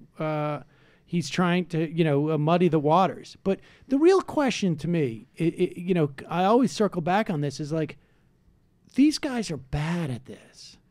They're bad at this. And Nobody seems like they're good at it. Well, when it comes to even being why did it take? They know what they're doing is illegal. It doesn't seem like anyone's clandestine. Did you see some of the things that came out with Roger Stone, where it's like, hey, since we're going to talk about something illegal, should we switch to our WhatsApp app? You know, the one that's encrypted so that they can't read the illegal things that we talk about. Good idea. I'll and then I'll it's do it like, too. oh, WhatsApp is Okay. down. Hey, All right, quick fine. Call me thing, on Skype. one quick thing illegal before we switch to the other app. But this is the thing that I can't get past. We saw the Times story, the ProPublica stories that show that basically Trump has been his entire enterprise has been criminal for decades. How is it that these people have been able to act with impunity for decades in this city where you have some of the most ambitious political prosecutors in the country, right? I mean, this is not just we're protecting the bigwigs, because it's not like Donald Trump had some type of like broad constituency. There's a real sense that everybody thought he was a schmuck. Cy Vance got political donations from him. Yeah, 25 grand. But I mean, how much better would he have done? That's a lot. I know it's a lot of Walmart bags. Well, that's 25 grand is a decent amount, but for a DA. For a DA, but how much better would he have been off if he was the one who took Donald Trump down? Oh yeah, I mean I just think that rich people get to use New York as their personal playground and see themselves as above the law, and a lot of people in law enforcement just don't, turn a blind eye. I just don't think it's at the top of people's priorities list. I think generally that's absolutely true, particularly people who are in the system. But I just sort of feel like Donald Trump is if you were a prosecutor and you wanted to make a name for yourself, would there have been a better person to take down than Donald Trump? And it seems like it would have been the easiest thing in the world to do. And with like no consequences, because he doesn't represent any actual power. Exactly. He's just a trust fund He's baby just jackass. Exactly. It's not like actually going after an actual right. banker. You're not going after like, a banker. The people that you can't go after who actually really do rig and own the system. Exactly. Just some assholes. He just on seemed to TV. be tolerated by all of society. Like, oh shit, Donald's going to show up again. Well, I think a lot of people made a lot of money off him. I think that's true too. Was it the you put him celebrity factor? You put him out in front. That's the type of person you go after, right? Yeah, but I mean, there's also the celebrity worship too. He was in each kinds of circles. I mean, before he became really right wing, he was hobnobbing with the Clintons. So it's not like he was a hated celebrity figure for a majority of his public life. Definitely. That was when before now he copies Fox News, but that was when he was like, I was just reading this piece about Indonesia in the New York Times. Big stuff going on. Big stuff going on. The Apprentice was the #1 show on TV for a while. Yeah, it's Did true. you read the Thomas Friedman column? Boy, what a smart guy. Big stuff going on. India. Larry. Trade. Globalization. Larry. Yeah. Michelle Larry. Alexander writing about Palestine. Yeah. Big league. Big. Oh yeah, about time. Larry, now do you go through some of that too? I mean, do you find? I'm not going to say specifically where in Massachusetts you live, but do you find that you basically have carte blanche because of your status? What do you mean, carte blanche? What do you mean? Like, I mean, can you get away with all sorts of stuff because you're a celebrity? DUIs. Get away with what? What am I getting away with? I don't know. I mean, why don't you list off some of the things? I don't have a lot of interaction, Sam. I really don't. It's limited. Yeah, he's like, I'm not going to do a yes and for this one, Sam. I'm not choosing that, but yeah. Larry built an unpermitted shed in his backyard, didn't you, Larry? This is absolutely that is ridiculous and false. Is it? Those are allegations that are false, Sam. Really? Did you get a permit unless you for want that? to talk about what's going on your roof deck with what you're growing up there. I don't know if they're plants or they're... Larry, let me ask you this. Did you get a permit for that slab that you put down?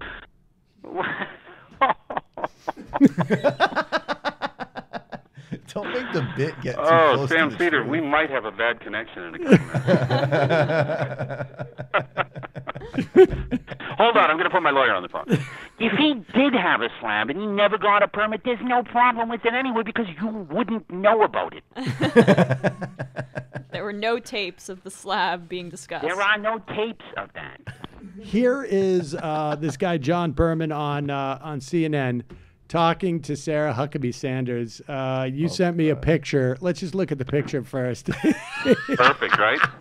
It's a good one. She looks like she is crying. I've been told I look like her. What? Like a thinner version. Can you do that face though that she has there? Like, please don't ask me to do impressions. No, you can be mad. She's like, we already said we're not going to respond to what Jenks had said before. I'm not going to bring what Ben Mankiewicz's comments into this. The all-purpose TYT spin doctor. That's awesome. Wow, Ben Mankiewicz reference. Wow. I love Ben Mankiewicz. They're all over the place in this show. All right, let's listen to this exchange. Roger Stone, the president's longtime political advisor, placed under arrest. What's your reaction? Look, my first reaction is real simple. This has nothing to do with the president and certainly nothing to do with the White House. This is something that has to do solely with that individual and not something that affects us here in this building. Pause it. Just the president is literally named, not by name, but as whatever. He is all in the passive. Someone is ordered to do this stuff. Who else would be doing the ordering? There's also, but all right, go ahead. Not something that affects us here in this building. Nothing to do with the president. On this show a couple months ago, Corey Lewandowski, who was one-time campaign manager to then candidate Donald Trump, used to tell me it would make him crazy when then candidate Trump would talk to Roger Stone on the phone, and it would happen a lot. So there is a connection between Roger Stone and the now president of the United States. You would concede that. Look, Roger Stone's is somebody who's been a consultant for dozens of Republican presidents and candidates and members of Congress. But conversations between those individuals have nothing to do with the fact of what these charges are about, and that's about whether or not he made false statements. We'll let the courts make that decision. I think a bigger question is if this is the standard, will this same standard apply to people like Hillary Clinton, James Comey, Clapper? Will we see these same people who we know have also made false statements? Will that same standard apply? And that's a question that we'll have to see what happens on that front. Like when Obama had Axelrod coordinate with the Iranians to get dirt on Mitt Romney. It's like, you got to throw Assange. Mullins, if you're listening. Mullins, if you're listening. Yeah. You get more. Get more stuff. Yeah, you got more stuff. Leak more on them. Is this mustachioed Axelrod or non-mustachio? Because they're different Totally people. mustachio or Axelrod. Right. Of course. It's full beard. If we're going to keep talking about crimes, we should get on the WhatsApp. Oh boy, Larry, where does this go? What happens next? You're on top of it. I don't know. You follow the investigation. I'm on top of it. I mean, I'm your man on the street. I'm in D.C. right now. I'm just Sarah. Quick question over here. I'm with the press. Sarah, quick question. No, but I mean, you follow. Massachusetts News. You follow. Quick question. You follow the Mueller investigation as much as anybody I know. I mean, what do you think is happening? You know, you're not completely. You have some sense of. I don't think we have can see fully what's happening behind. Like, I did think that Sam. Yep. Go ahead. I'm listening. Oh, I did think that BuzzFeed story. I thought that was a little sketchy, considering they hadn't done anything before, and then that occurred. That has never happened before. What do you mean? That a leak? That was not a leak. I think that's going to be true. I think what was said was going to be true. What they said it was inaccurate. I mean, if it was inaccurate and it was inaccurate does not mean false. Right. I think they chose their words, and I think they were forced to respond through Trump's lawyers. In who knows, Whitaker? I mean, that's going to be asked at some point. Oh, Whitaker, the hot tub guy. My sense is, I mean, I don't think that. I think it's very unusual that happened, and I feel like that happening when it did, and all of the, at least from what I've read, all of these indictments, these can't be altered. They can't stop them from happening because they were already sealed and filed. So it's basically like they can't, there's no workaround for that. But every other angle they can work, I mean, come on, who's going to admit that they had a conversation with the AG where they were like, I'm getting all kinds of bad press, do something. Like, who's going to, that doesn't make any sense. That's obstructionist. And like when he has to speak before the House and explain the conversations he had with Trump, how would he do that exactly? What's he going to say? Who's that, Whitaker? Yeah. Well, I mean, he's going to be asked a series of questions that are like there's no reasonable answer for it. I don't know that Whitaker would have told the Mueller investigation to issue that as much as the Mueller investigation would have done that because, you know, Marcy Wheeler's explanation is that they don't have the same relationship with Cohen that the Southern District of New York does. Southern District of New York does not need him for and don't want him as a witness. And so you had two investigators, it said, that clearly indicated it wasn't with the Mueller investigation, that probably are aware of this stuff. Meanwhile, Mueller chooses not to use this information because for some other reason. He wants to maintain Cohen's validity as a witness in other areas. And so he doesn't want to impeach his own witness because that is not even sufficient. Apparently, whatever Mueller has is bigger than telling Cohen to lie to Congress. Right.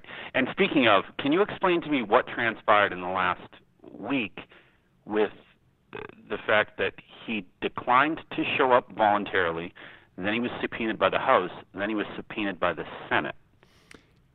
I mean, it sounds... Do I have that correct? No, I don't think... I think He he's wasn't not... yet subpoenaed by the House. Right. But now his excuse to postpone, like, the voluntary Is the threat. questioning is the threat, but that smells like BS to me. Definitely. Yeah. And I think it's probably because Mueller has said to him, you don't want to be asked that question in front of Congress because they're going to ask you the question if you lied to us before, and you're going to be compelled to answer it. And I would imagine that the committee also is aware of this, and they don't want to spoil Cohen, but I don't know how long they think they can punt. And so He goes to prison in March.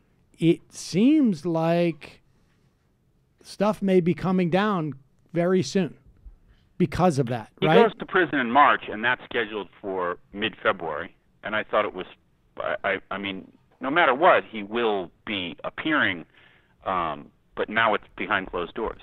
He's an informant, which is totally unfair.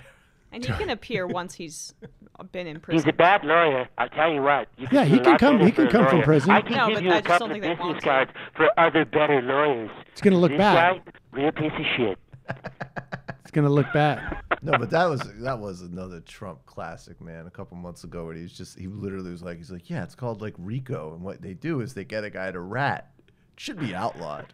That was so awesome. So I've seen a lot of great businesses taken down through that technique. It's a real shame. It's actually, when you think about it, it's a real, They get it's a one guy to government flip on the interference in guy the on private top of market. him, then he flips on him, and then he flips on him, until then you've got the boss. It's bullshit.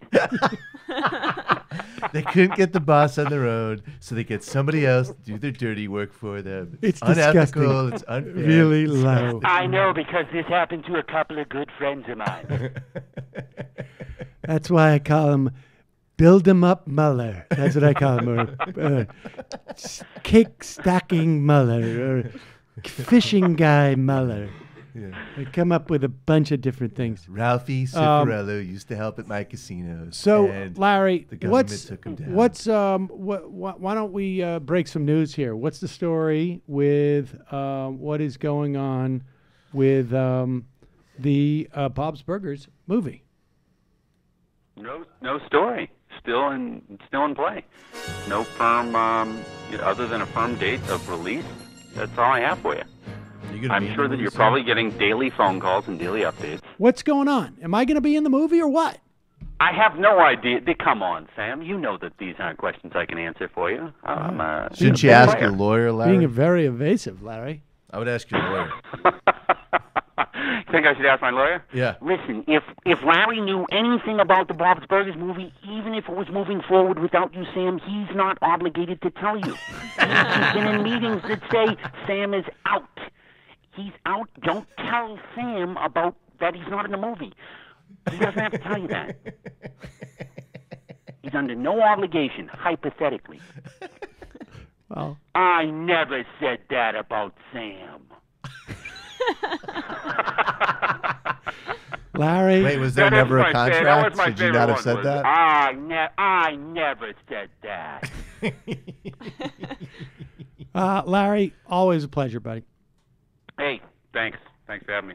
Bye, guys. Bye. Thanks, Larry. It's awesome to have Larry on when he's in a good mood about what's going on. Yeah. The last couple of times he was on, he was like, I'll do funny voices, but the Republic's collapsing, dude. Right. And today he's like, Roger Stone's going to jail. Good day It's for freaking yeah, awesome. he enjoys Yes. he enjoys the police work. Do we have a do we have a Jimmy River cake song? No. Everybody, what? Huh? Does Emma know about Jimmy Reefer Cake? I don't know. Oh, that's okay. We don't need to subject her to that. She's our esteemed guest. I am esteemed. Yeah, let's. I mean, come on. I think we could. Let's play 1 minute of it. What is the song? Of, is there a song? As Anna Navarro would say, class. Folks, just a reminder: this program relies on your support. You can become a member at jointhemajorityreport.com. Jointhemajorityreport.com. We'll give you extra content every day. He's got a new collaborator. How long it's is the, DJ QAnon. So it's a minute 30. Or is that 3 minutes? I can't tell. Wait, DJ QAnon. It's a minute 30. All right. Well, let's play a minute. It's a minute 30.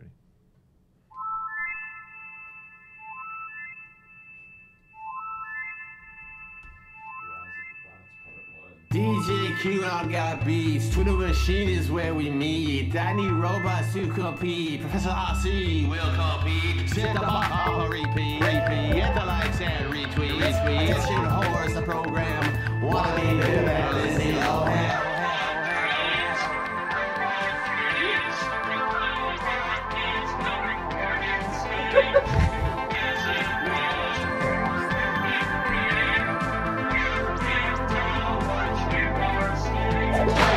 But you know, for real, I'm a gangster, see? With patented secret technology. A bot that slides right up in your DMs and pretends you're friends.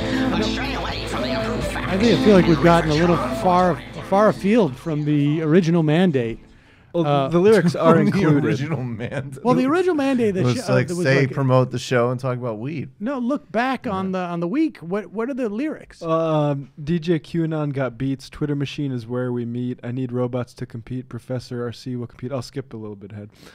For real, you know I'm a gangster, see, with patented secret technology. A bot that slides right up in your DMs and pretends that you're friends.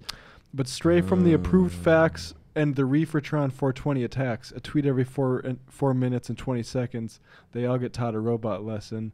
With the bots that I got, the show never stops, and you'll never know if they are real or not. Blame the Russians, the FBI, the DNC, and the #1 bot man will always be me.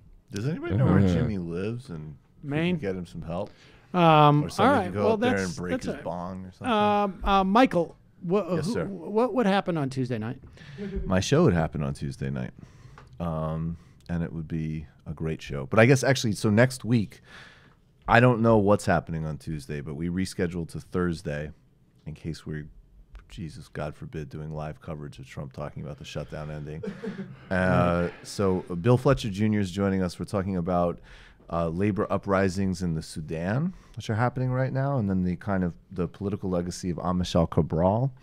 On this Sunday, the illicit history is the second candidate guide, and it's going to be of Tulsi Gabbard with Soumya Shankar of The Intercept. And that's like a doorway into talking about Hindu nationalism as well. The internet will react well to that. That's totally fine. I've gotten that reaction of like, oh, how dare you? She promotes peace. Although torture. And peace and torture. On one hand, we need peace. On the other, we need torture. Well, but really quick, that is always the paradox. That's right? the third way position.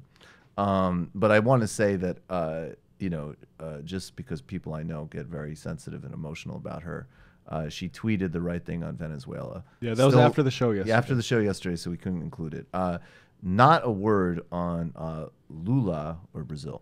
But there are now like very few left to the live show Friday night with Alona Mitkovsky, Trevor Beaulieu, Bhaskar Sunkara, Mike Racine, and of course the TMBS gentlemen. So get your tickets, patreon.com/TMBS for the whole show, and on YouTube. Emma, you're going to stick around with us, but where can people? Where the freebies are leaving us. So where can people check out your work? So I host a show called Rebel HQ. Well, it's not a show. I do kind of videos for it. Jank does the show. We're kind of dueling on the channel. YouTube.com/RebelHQ. Is there a conflict between you guys? Is there a conflict between you guys? we hate each other, but we have to work together, so we do. Of but course. I represent, obviously, the East Coast, and he's on the West Coast. But I will be, I guess I'll announce it now, I'll be in LA, not next week, but the following week, so I'll be on the main show. I'll be doing the damage report, all of that good stuff, you guys. Are we breaking the news? Breaking news. What's from. Very good. Oh, I should say. Just, oh yeah, go ahead. But yeah, Sorry. no, just check me out on Twitter. That's where I'm best. Instagram, I can't even figure it out. It's so hard, and I'm not going to take a picture of myself in front of a colorful wall licking an ice cream cone. So just follow me what Sam does. on Twitter. Yeah, wow, I'm really bad at promoting Sounds myself. like it was Anyway, Beyond Rebel today. HQ, Facebook, YouTube, and then me on Twitter at Emma Vigeland. I'll be doing a brief live stream with Matt Binder tonight. So, and everybody we should say more to check out Doomed, to check out Matt. Oh yeah, Binder's check out Binder's stuff. And Matt, new Matt. Yeah, Literary Hangover, the House of the Seven Gables episode. It's going to be on YouTube this weekend, but you can check it out on the podcast feed now. All right, quick break. Head into the fun half. 646-257-3920. We will take your phone calls and your IMs. See you in the fun half. You are in for it. All right, folks. 646-257-3920. See you in the fun half. Are you ready?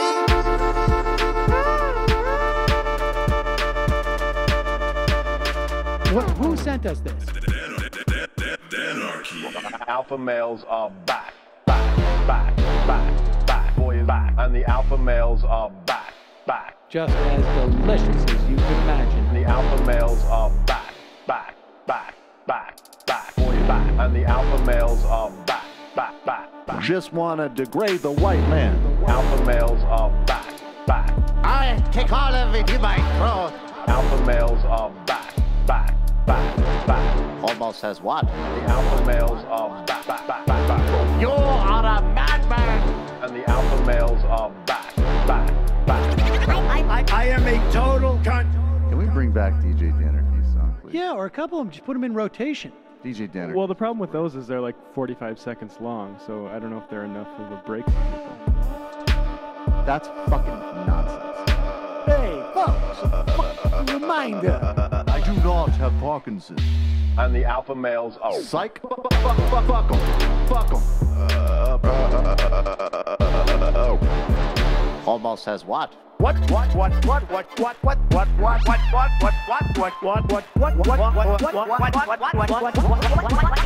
says what? Hell of a lot of bank. Hell of a lot of bank.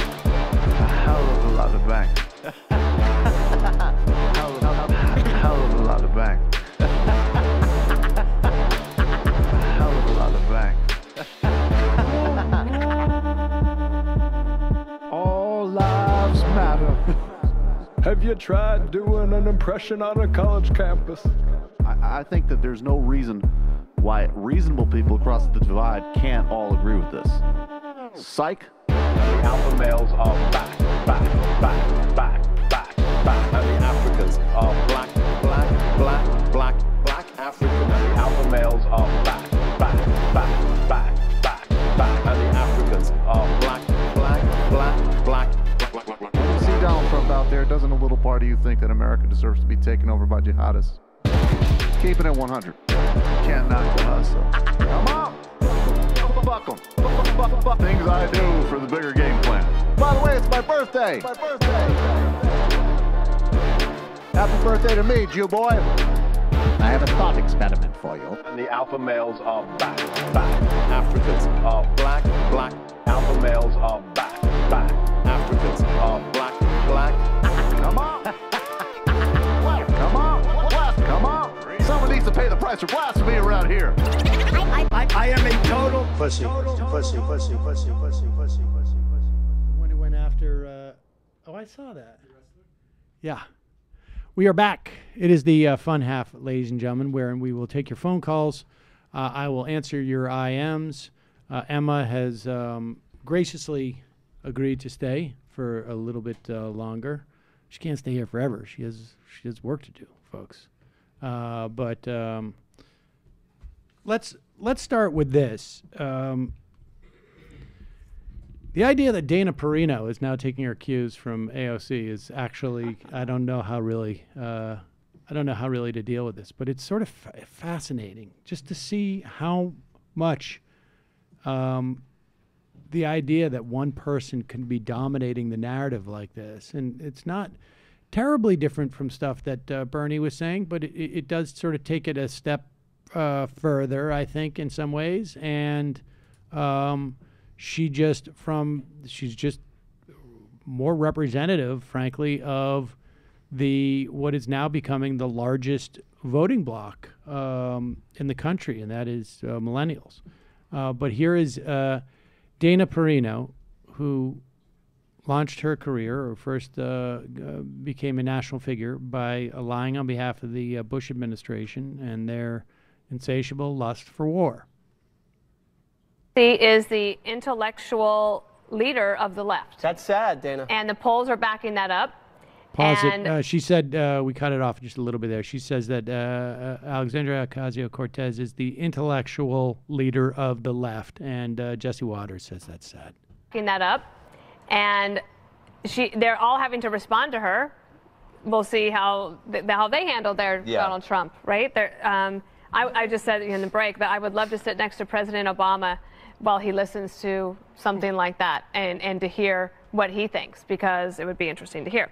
Some of her ideas, right, it's not just that they're unaffordable, it's that they're bad ideas. And so then how do you counter those bad ideas? Even if they are directionally true in her mind, then you've got to explain why they're bad ideas, and we could give you a million examples.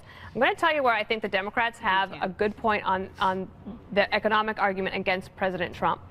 The way you hear them frame it, and I think the Republicans better pay attention to this, it's that there was a tax cut was for the rich. It absolutely helped the rich. You look at the stock market, look at what the companies did. They bought stock back. They didn't reinvest. You have billionaires that are wealthier. You have wages that have only gone up 2%. Knock it off, Dana. I'm just telling you, Wow. If you read Mary Ann Marsh, she is often frequently seen on Fox News. She writes at foxnews.com. She writes a piece this week that I think they have a way to make an economic argument against President Trump, and the Republicans better pay attention. Okay, we love when you give advice to Democrats, Dana. Don't we? They don't take it. Nobody. God, he is the worst. He is the worst, He right? is the worst. I mean, viscerally, my stomach churned looking at him. The interesting thing is, and that's absolutely true, the interesting thing is that no one at the table even attempts to refute those pretty damning points. I mean, I'm sure there's other stuff that that the left is critiquing, but that's a big part of the critique. They rushed off that point. I mean, this is deviating from the talking points that we know Fox News has given. That's Dana joined DSA. Well, she should join it. But I just mean that I think it's fascinating, the phenomenon of, you mentioned Bernie Sanders. The response to Alexandria Ocasio-Cortez and the media obsession with her versus Bernie Sanders, he's kind of seen as this fringe person where she's dominating the coverage as just a freshman congresswoman.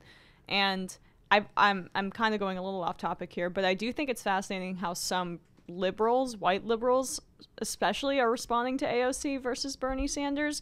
They are so inundated with wanting to appear accepting and wanting to think about identity politics in a lot of ways that they are so quick to accept her and want to like her and want to seem like they like her, but still have this hatred of Bernie Sanders. And I think it's allowing, in this kind of perverse way, for his ideas to permeate parts of the left and parts of the center that otherwise wouldn't be She's a Trojan horse. There's no doubt. Be paying attention. Although I think on the flip, like as an example, at some point, if Bernie runs, I think she's definitely going to have to endorse him. Oh, she'll endorse. Right, and I'm sure she will. And so then that oh yeah, look at her clapping back. Because it is interesting, because I think it's like, on one hand, she's changing the whole terrain of the tax debate for everybody. So it's a huge success. But there's another chunk of people in the group you're talking about that relate to politics like pop culture. So she's just like another person that's like, look at her own on Twitter, look at her this and that. I think that's true. But I think Emma's point is well taken. There is not the chill towards the ideas that she's espousing, which are, I mean, in many respects, not dissimilar to the ones that Bernie were espousing. I don't want to say they're all. identical, but they're more or less quite identical. similar. I mean, it's not like they were Bernie's ideas. He was just like the only one would talking say it. about it in who was an elected representative, and they seem much more amenable to that. You know, it's interesting. Sean McKelvey, who we've had once or twice. Do you know him from Data Progress? Are you familiar with his work? I'm familiar with the name. He was abolish ICE for a while on Twitter, and now I can't remember exactly what I know. he's promoting. Now I know who you're talking about. Now it's But reform ICE. his outfit does a lot of data work for various progressives, sometimes candidates, sometimes other groups, and he has been saying for some time that progressive ideas combined with a strong candidate who represents women of color is the winning recipe for Democrats in a vast majority of seats, because all of those things align. You want someone who looks like the people that they're representing, because people like to think that their representative understands their issue sets. And one of the ways that you do that is you look and you see, do they look like me on some level? And she undeniably has mainstreamed ideas, not just broadly speaking, but with people who were specifically resistant to Bernie. Because of issues, without judging why they were resistant to him. Okay, I think in some instances it was sincere, in some instances it was just sort of like irrational resent. Whatever. I mean, will use this anecdotal example of my lovely parents, right, who are centrist Democrats that worship Obama, and their worship civility and the institutions and Democrat, blah blah blah blah blah. Love, they're trip over themselves to love AOC, but then Bernie, it's like, did you hear about the sexism in his campaign? And it's frustrating because I think he's the godfather of all of this, but maybe it will come full circle in 2020. We'll have to see. But I do think his identity is going to be an issue. I mean, without a doubt. Particularly, It's much more so in the much more so in the Democratic primary than in the general, I would imagine. Purely in the Democratic primary. I also think the other thing that's happening is, what's that? It's not a Gandhi quote. It's like an apocryphal Gandhi quote, but like the first they say you're crazy, then they like argue with you or something, and then it becomes conventional wisdom. Because that's the other weird thing that and we're not talking like people like your parents, like normal people now, but people who are like political operators who hate Bernie for whatever self-interested or whatever reasons it is. And the way they have gone from in 2016 being like, this is a disaster and we can never afford it, you can't have Medicare for all, and yada yada yada, and now it's like, what's the point of Bernie? Everybody supports Medicare for all. Oh, Paul Krugman. Right, like Paul Krugman's I mean, like no, it's my dad. I've been saying these ideas to him for years and years. Then I get an email. Did you read this Paul Krugman op-ed about the tax rate? My stepsister texted me saying, God damn it, like we're like passive aggressively texting each other outside the email chain. Because it's just... The one big thing that she has done that Bernie did not do, and I don't think that Bernie can do, is she has been very rigorous in identifying herself as a Democrat, right? Like that element of... Which is stupid for voters to obsess over that, but you're well. Agreed. I mean, yeah. Believe me, that's one of the chapters in my book. The voters are stupid. No, it's called blaming the electorate. But that inoculates her from a lot of stuff that came at Bernie, right? Like she does this studiously, and it's very smart because there's no cost to her. There's no cost to her for this. There's only a cost to sort of, to be. It's one thing for Bernie to do it because he's done this for 25 years or more. Since the 70s, where he's established his brand that way, and that's how his people know him. But she was able to get where she is now to change this conversation specifically because she was a Democrat. I find though both this is definitely both sides of that equation are so annoying to me. Like some people still have this. It's smaller, but they're like, you know, there's something special or important about identifying as an independent versus a Democrat. Who cares? Unless there's major electoral reform, anybody on the left who engages in electoral politics nationally is functionally a Democrat. So it's like a silly semantic point.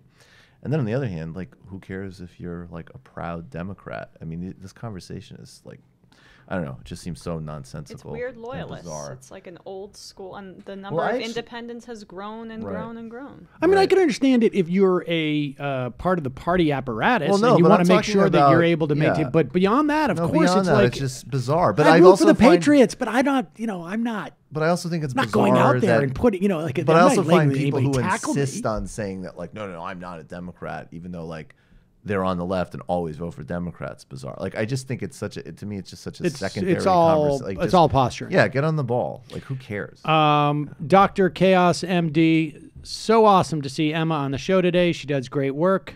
If a national emergency is declared and wall money is pulled from the Pentagon budget, or if a short-term budget passes both chambers, do you think Miller would advise him to reject any budget with no wall funding for bigoted reasons, and Mulvaney would advise Trump to refuse to budge on the budget, keep the government closed because he's received a lot of money from payday lenders? And is this shutdown potentially feeding at least 800,000 people into the predatory loan system? Yes. Yes, on the latter definitely. point. Definitely. On the latter. Yeah, we just read that Reuters piece. It's depressing. I love Sarah Palin. I don't want to give old Brooklyn Chuck any credit, but he deserves to go up to the mic in the Senate and say, we don't fold, we don't bend, we don't break. It's the Democrats. I want to defend Larry Kudlow. I know he and the Trump administration getting criticized for the advice they give federal workers during the shutdown, but some of their advice is applicable. When Larry's dealer said he couldn't front him any more coke, do you think he just walked away? Hell no. I'm sure he asked his dealer if there was a certain... Okay. Turn up, Bega. Sam, in regards to the Oxfam report, you asked what 3.8 billion people looks like the other day. Here's what 3.8 billion people roughly equals. The entire population of North America, South America, Africa, Europe, Australia, Japan, Russia, and Vietnam, with about 400 million more. That's more than the U.S. population left over. Kind of confused because last year I thought Oxfam said 8 people owned as much wealth as half of the world. Am I missing something? Well, I would imagine there's a drop off after the first 8. I'm not 100% sure. All right, let's go to the phones. Calling from an 847 area code. Who's this? Where are you calling from? Hi, Sam. It's Josh from Chicago. Josh from Chicago. How are you, sir? I'm good. By the way, I've also had people I know who dismissed Bernie and defended Paul Krugman, now pointing articles back at me about how Paul Krugman loves AOC. So it's an interesting phenomenon to see Krugman sort of subscribe to the same policies. But I want to talk to you about your 2022 opponent, Chuck Schumer. Okay, please do. And give you some Oppo research, if that's okay, and some advice. Wait, can I interject? Is this Fire Festival related? No. Oh, okay. Well, then I have some too. Is there stuff about him at Fire Festival? His chief of staff is in the documentary. And in the Netflix one. In the Netflix one, helping the fraudster, working with him, and they identify him on as bail. They identify him as Chuck Schumer's chief of staff. And yeah, and it's like while he's on bail. It's not like I mean, if you watch the movie, it's like obvious what this guy is going on with this guy the whole time. But this is like when it's like he's literally on bail after this like massive national embarrassment. Good idea not to hang out with that guy. Good chance that something's up. But the best PR line in that whole doc is Ja Rule in a conference call going, "I wouldn't call it fraud," and they're like, "What would we call it?" He's like, "False advertising." Boom. What? So dope. What's on your mind, Josh? So I was in a room with him on Sunday, actually. Ja Rule? Ja Rule your or 2022. Okay, with Chuck Schumer? Chuck Schumer. Oh, boo. I was getting excited. What were you doing? Well, he spoke at our state senator's inauguration ceremony, as apparently he does to all these state senators' inauguration ceremonies. And he really came off as quite a radical. quite a leftist. He talked about how he was a tenant organizer, and that he grew up part of the working class, and that he's also very emotional. That he cries a lot, including the fact that he cries at Dumbo. Oh, and that he also rides his bike through our constituency every morning. It was a very weird. Did he talk about his imaginary friends? Sounds like somebody's getting a little afraid that I might jump into the race. Yeah. Did he talk about his imaginary friends? I think so. What about his imaginary friends? The Baileys? Yes, the Baileys. I think they may have radicalized him and forced him to maybe consider DSA meeting. So, wait, real quick. I think you know about the Baileys? I do not. So this is legit. Chuck Schumer has an imaginary couple that he says lives in Massapequa. And they are who he runs ideas by to see if they'll sit well with middle class Americans. He could talk to middle class Americans. No, they're the Baileys. Okay. They're in his head. My understanding is that Mr. Bailey dropped acid over the weekend. Things have gotten a little bit weird over there. Yeah, now, right. So they're getting a little bit. He went to Firefest. Mr. Bailey. Josh, appreciate the call. Thanks for the Oppo research. It's now I cry when I bike now. Calling from a 518 area code. Who's this? Where are you calling from? 518. Hi, this is Mike from Schenectady. Hello, Mike from Schenectady. What's on your mind? Good radio call. Hey, so it's just really quick. Actually, I'm glad I was on the program. So I'm a college student, and I was wondering where this whole nonsense about conservatives being censored in college came from, because it's before my time, and I don't know what it means or what it's.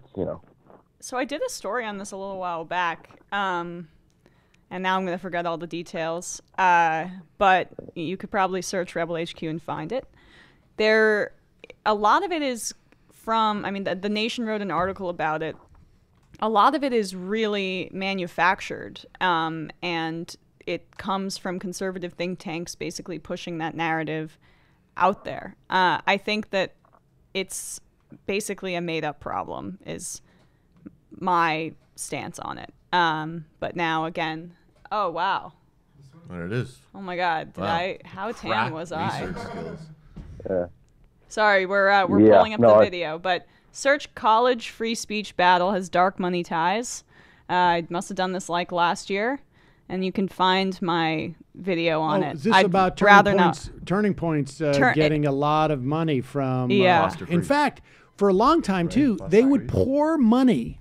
It's fascinating. They would pour money into college races. And by college races, I mean running for class president and for student government president. Christ. And having been a class president and a student government president in my college, I'm not going to. We don't need Which to go college?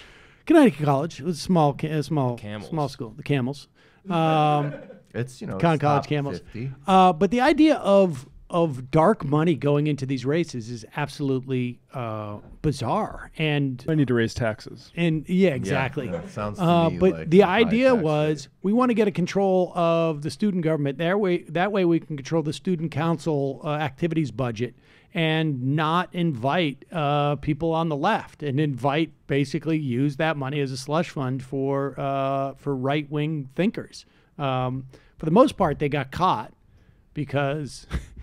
Why are you spending so much money on this election? I would have gone into student government politics, though, if I could have gotten money from Venezuela or something to wage a student government campaign. We brought Billy Bragg. Cornell West came to my school. We have Billy Bragg came to our school, and Abby Hoffman. Appreciate the phone call. Mike, read Dark Money, too. There's a whole big section in it about funding colleges with Olin and the Bradleys and things like that. Calling from a 301 area code. Who's this? Where are you calling from? Hey, this is Andrew from Washington, D.C. Hello, Andrew. What's on your mind? So I had a question. I had kind of two ending questions that I wanted to kind of pose to you guys. I had a bit of I don't want to call it a revelation, but I guess I didn't realize how foundational this idea was to a lot of right-leaning and alt-righty type people, but just how important it is to trigger left people and how that basically forms so many of their ideas. And I just can't, I guess the reason I said this is I'm a bit of I like to consider myself a recovering libertarian. And glad to hear it. How'd I that still kind of happen? Just maturity? Yeah, let's call it that. But also, I mean, started a lot with you guys, I'd like to say, but just had friends that were just kind of, I guess let's call it the marketplace of ideas. How about Right. that? Okay. So anyway, so I still have friends in that circle, let's call it. A lot of them going right as I go left, and it started by effectively. I like the UFC a lot. I like fight. I was a fighter myself, and out of nowhere, I got a text from a friend that basically just said, there was a fight last weekend. Said, hey, I'm rooting for Greg Hardy, which is, if you don't know who this guy is, he was a NFL player with domestic violence charges, some really horrible stuff. Ends up, long and short, gets kicked out of the NFL, finds his way to the UFC, and they're desperately trying to run this redemption story that is just failing on every level. And I'm pretty anti this guy. The guy's just a total scumbag, doesn't deserve he's gotten a second chance, doesn't deserve a third and fourth chance. And when I get this text, the first thing I realize is there's no reason to send this except to try and piss people off. Like, there's no reason to even bring it up. The guy's not a good fighter. He doesn't have a good story. He's not a compelling figure. And I just was like, I don't understand. And what I guess I want to ask is two things. Why do you think that this concept of just triggering people is important to them? And also, I'm at this crossroads of, do I stay in the fight and do I try and just keep challenging these ideas, or do I just say, screw it, like, I can't deal with this anymore, I'm out? I just don't know where to draw that line, and I kind of want to see what you guys think about that. The concept that the right is all about owning the left is has been around for quite some time. Part of it is just like, it is, I imagine it predates Breitbart. But Breitbart was, before he died, was married to this belief that politics are downstream from culture. I think part of the reason why he was so married to that belief was because he didn't seem to have any politics whatsoever. Because he didn't know anything about it. He didn't care. And he would say, I don't care about policy details.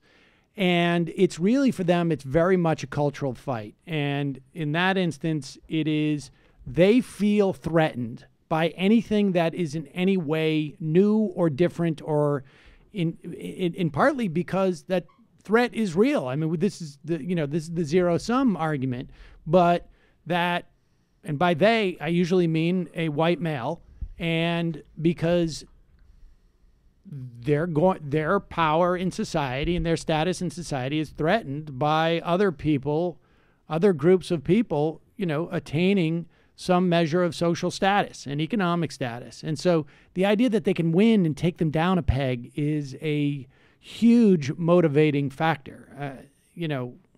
Said this many times. That's why I think part of what helps AOC is that it is so programmed into the right to attack outspoken young women. That's the recipe for ratings for them. It's just the problem they're having, and it's like they're very slow to pick it up. It's like, it's not, they just found the wrong person to pick on. I mean, it's not even just young women. It's Pelosi. They heavily focus on Pelosi versus Chuck Schumer. I mean, even when Chuck Schumer was the majority leader. When it should be the opposite, because Chuck Schumer is a disaster. She's way better. And she's better. And she's actually been pretty good. Well, I mean, knock on wood. 100%. But I even think in terms of even just like picking a target that normal and potentially persuadable people might identify with not liking as easily. Chuck Schumer's a more target-rich environment, unless you're totally driven by misogyny. They're still also love the fact that she has San Francisco values, but that's I mean, in like 4 years, people are just gonna be like, that's well, also I don't even get what that means. You know what? But not only that, I could start to say that as a critique. Like, San Francisco values means that you Silicon pave Valley, your city for Uber and create a homelessness crisis. Right. That I oppose San Francisco values. I will fight them all my political career. They're still in that sort of netherworld for those like, people. But Chuck Schumer's New York values, that has way more sticking. But San Francisco values, like for the vast majority of those Fox News viewers who are in their Gay 60s, it's just, Yeah, yes, gay it's people, chaps. right. It's all just immediately it's chaps and studs and leather hats. As far as whether you should stick with it, dude, that is a choice that you've got to make. You don't want to be out there in the suck. You could be us and do this for a living. Exactly. Just be miserable. That sounds so exhausting. Good luck. Good luck with your decision. Yeah. Appreciate the call. Oh, yeah. Speaking of which, here is, you mentioned a wrestler. It's interesting. This is all cosplay, right? And I don't know. the I'm sure it's still out on that. what? Shut up. You don't actually believe wrestling. Oh, I like real sports, not Old, wrestling. old Matt, though. It is interesting, though, Old to Matt was watch. obsessed with this stuff. It's interesting just because it gives you a sense of what is in the zeitgeist, right? And what is this guy. This is a WWE champion, Daniel Bryan. Now, Wow. Is he Donald about to Trump drop came some from. AOC? Donald Trump was heavily involved in this. Good friends with what's his face, McMahon. And that's how he met a young Sam and Linda Nunberg. McMahon was in the administration. She is. She's It's a still- small she's business. still- Small business. But yeah. do you remember the Sam Nunberg thing? That's the best part. Is that where he saw him? for the Where first he time? saw him as a weird little boy dressed as a wrestler, and Trump came out and he was just like, he was there and he shook my hand.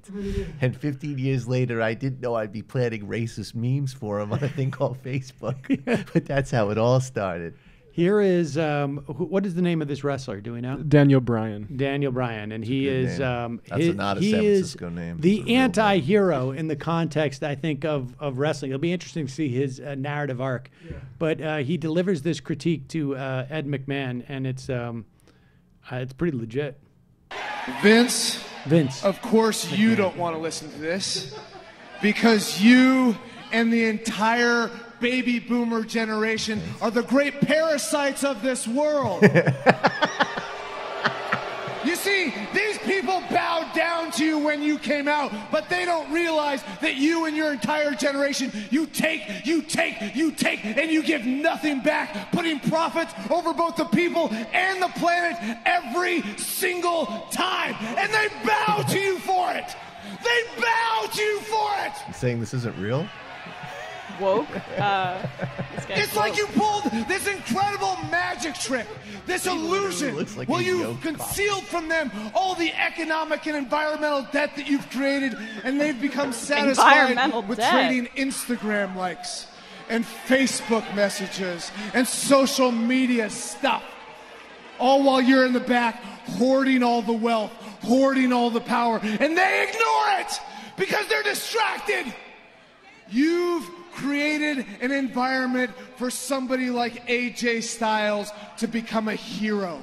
Yeah, it sort of goes off the rails at the end there, where he's like talking about promoting another wrestler. But that's pretty good stuff. That was really good. I think join DSA. Yeah, getting the concept made of the joke environmental debt into the bloodstream, I think is. He should. He should start wearing a DSA monogram. Yeah. We should have him on the show. That would be pretty cool. Definitely. I don't know if he could do that with his contract, but that would be worth checking out. So I'm It'll be worth. Well, I don't see why not. I mean, we should see if we can get him on the show. I like that he did it in a cardigan too.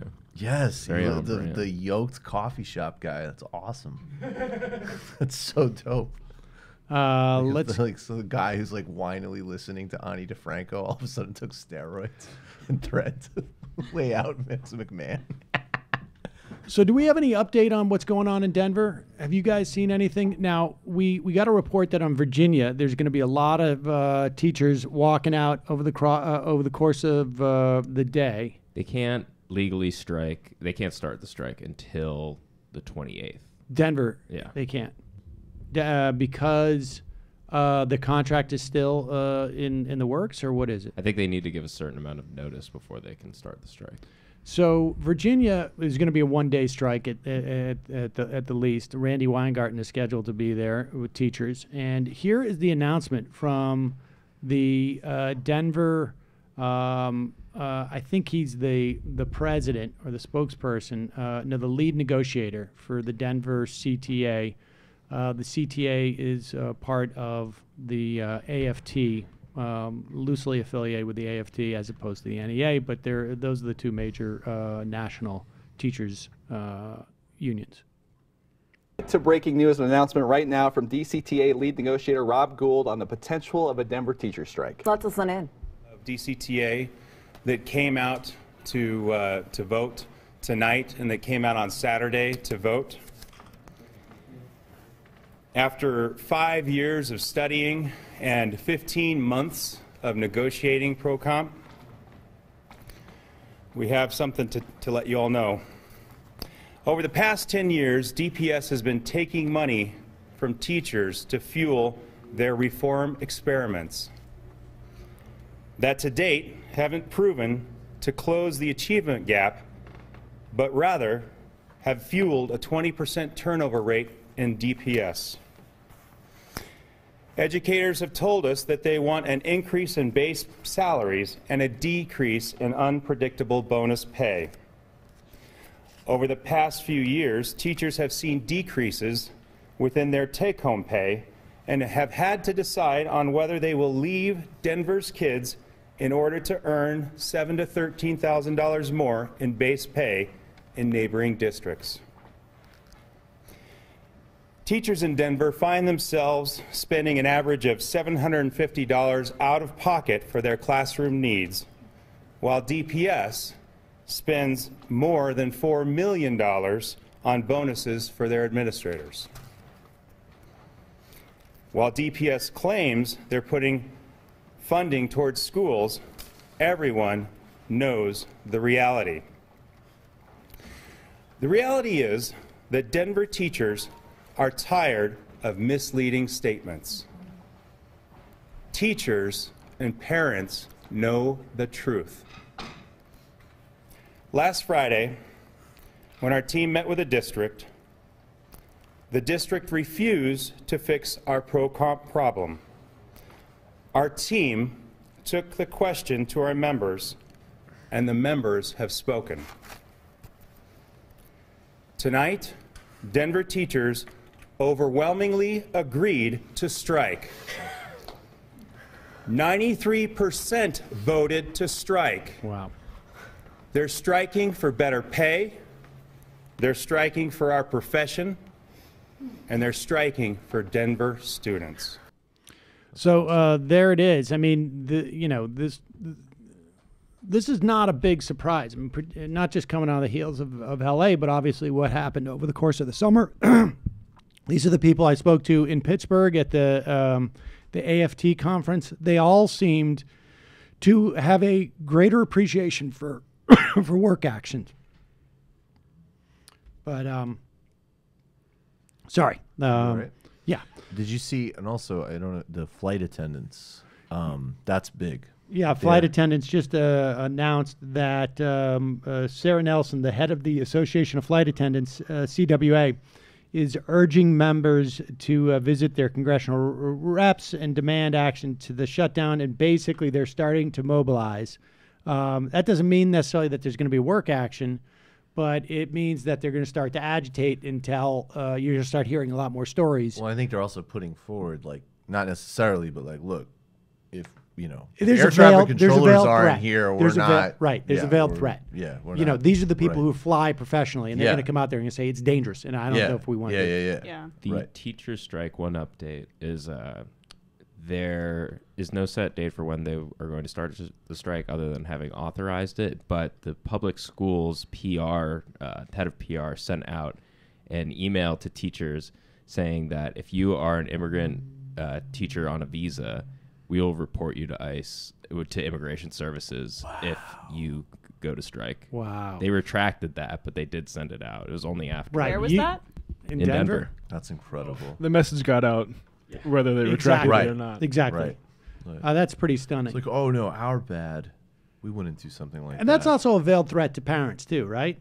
And now I don't think that's going to go very well. But well, what I love about this round of teacher strikes is just how, I believe it started with West Virginia, and then was it Kansas? I think it was Oklahoma. Oklahoma came first, and then West Virginia. No, West Virginia was first. Then it was Oklahoma right. and Arizona, and then Kansas. Yeah, so it's all started in red states, and then it's, they get better benefits, they get better pay, but then people are starting to realize, like, even in blue states, education has been deprioritized, and this chartering has become rampant, and you see it everywhere, and just resources being completely sapped, and there needs to be a reckoning nationally, not just when you have these red states that are especially egregious.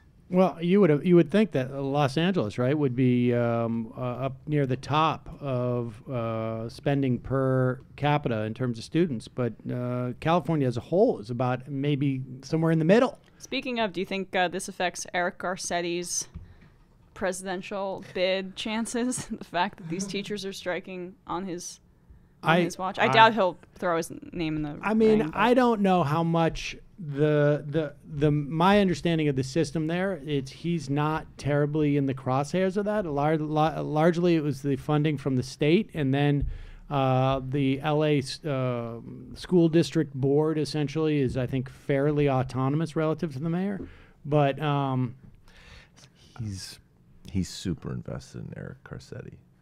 No, just right. for future reference, like Sam. But it's interesting just go easy on because that. one of the things that I talked to Randy Weingarten about in her looking back on the 2016 election, because they endorsed Hillary Clinton very early, and not without controversy. I don't think they took a full vote of their membership. And there was a lot of people who were upset about it, and I think she regretted it. But the calculation was this, according to her, that they saw what happened was when they went in with Obama late. And Obama was horrific for public education in this country because Arnie Duncan, all of the charter movement, all of the race to the top was basically just an extension of No Child Left Behind. It was high stakes testing, testing that madrasas. Yeah, and charter. I mean, there was a myriad of problems, and they were determined to get in on the ground floor so that their endorsement meant something, so that they would have sway within the context of that administration. And it's also just like you build a campaign, right? And Clinton came in already, somewhat fully formed. But when you look at these campaigns that are developing now, right? None of these people are like little institutions. There's not a ton of Bernie people out there in terms of like who have worked institutionally for Bernie. There's not a ton of Kamala Harris has, people out of California, I would imagine, but the people in there who can go in and deliver value in terms of votes and an apparatus around the country, those people have value to these candidates, and they are there and they have these candidates' ears, and that's the way that they, implicate the policy. But the gamble is, am I picking the right person? And I think with Clinton, they were like, she's definitely going to win, 2 years out. Everybody assumed that she would win. So they wanted to get there early so they could have influence. But I think there's a good sign that they're just seeing that there's also power in their ability to strike. And that's super important. So I got to run. Okay. Well, we have some breaking news, actually, wow. not just that. And let me say goodbye to you in a moment. But sure.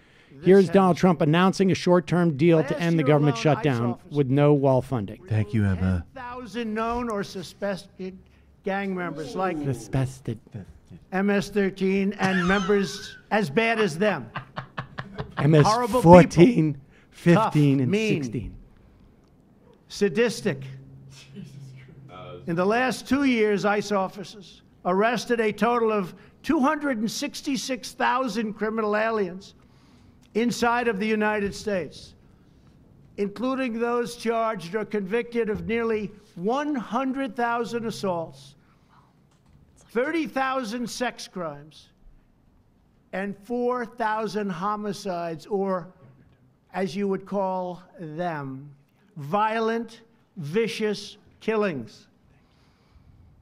can be stopped. Vast quantities of lethal drugs, including meth, fentanyl, heroin, and cocaine, are smuggled across you got to watch all of this. our southern border and into U.S. schools and communities. And Nancy Pelosi wants Drugs to make love kill to them because she loves much them. more than 70,000 Americans a year and cost our society in excess of $700 billion. The sheer volume of illegal immigration has overwhelmed federal authorities and stretched our immigration system beyond the breaking point. Nearly 50 migrants a day are being referred for medical assistance. They're very, very sick, making this a health crisis as well.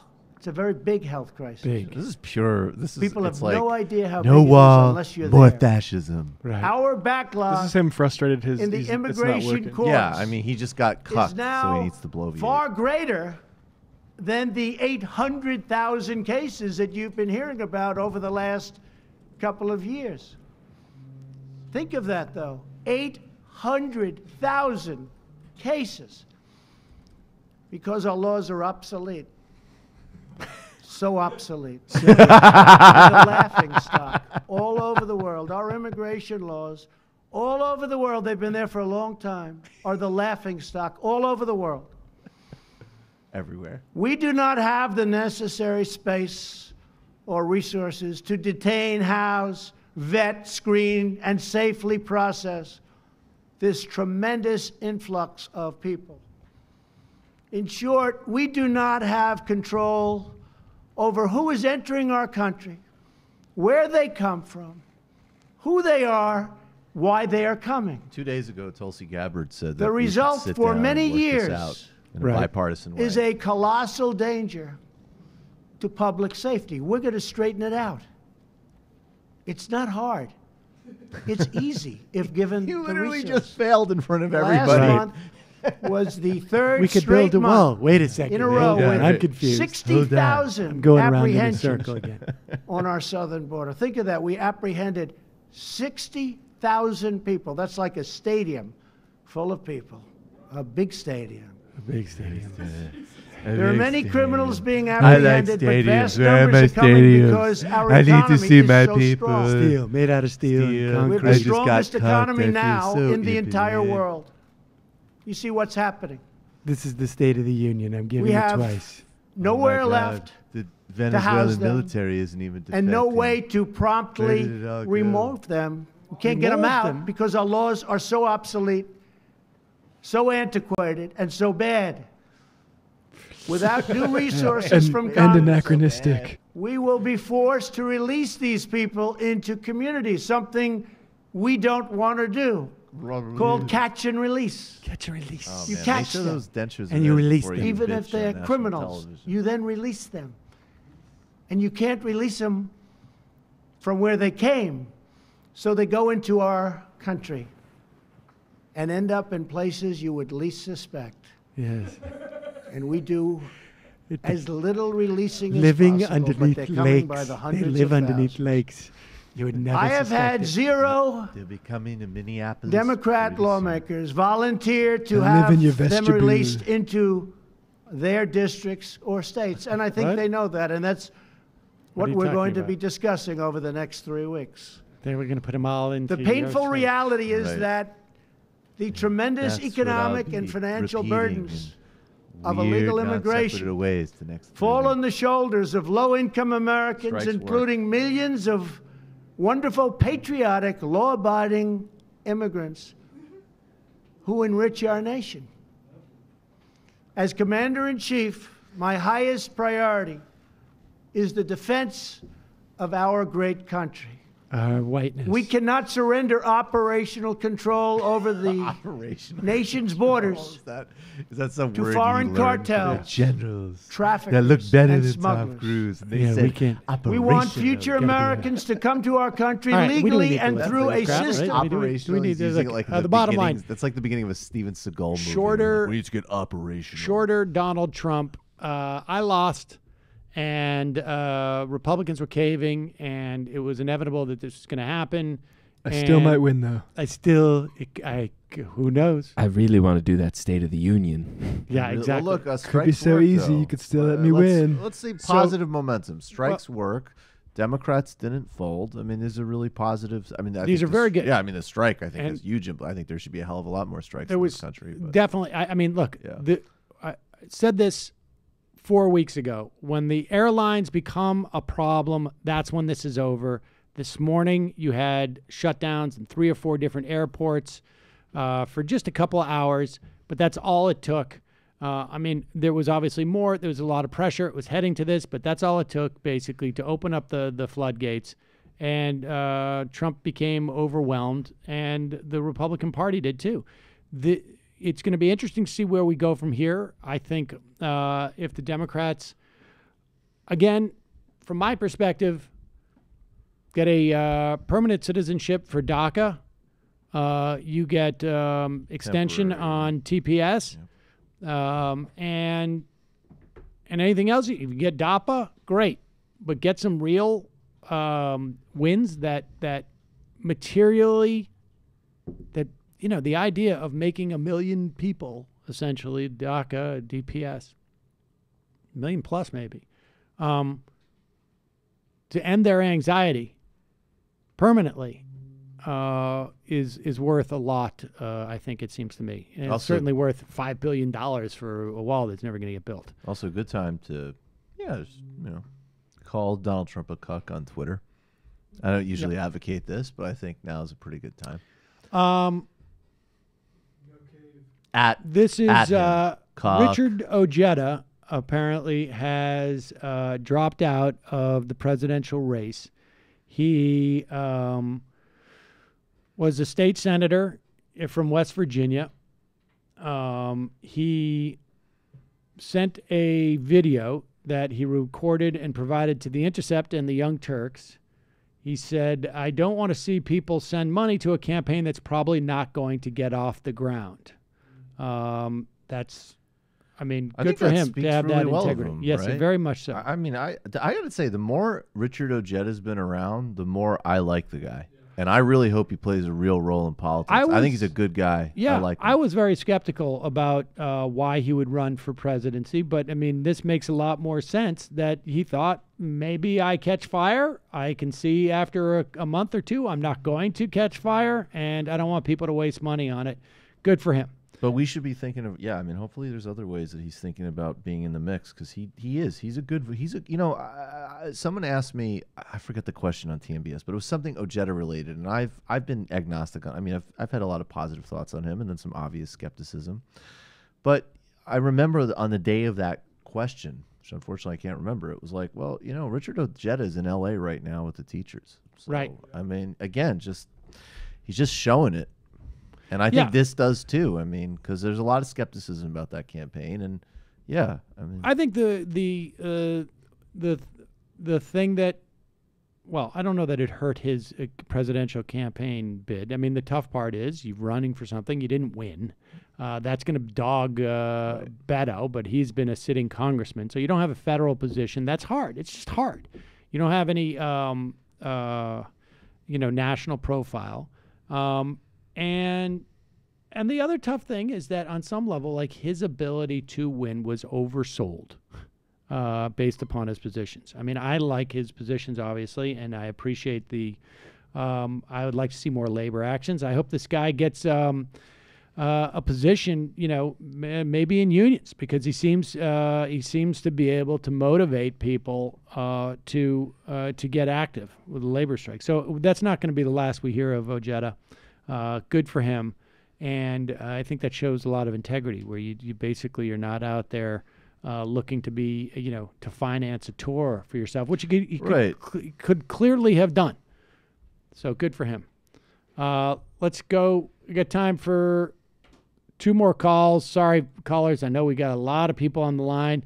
Calling from a 512 area code. A bunch of you have been on for 52, 53 minutes. 512 area code. Who's this? Where are you calling from? Hello. This is Victoria from Austin. Victoria from Austin. What's on your mind, Victoria? Hi, Sam. Well, I've been an avid listener for a while. I wanted to call because I was a bit disappointed on Michael's coverage of the Venezuela crisis yesterday. All right, do tell. Yeah, I feel like there is a massive misunderstanding among the left in the United States, which I consider myself a part of. And I understand and I grasp that Eva Gollinger is not a reputable or unbiased source. So I would like to clear up a couple things. And I hope y'all are receptive.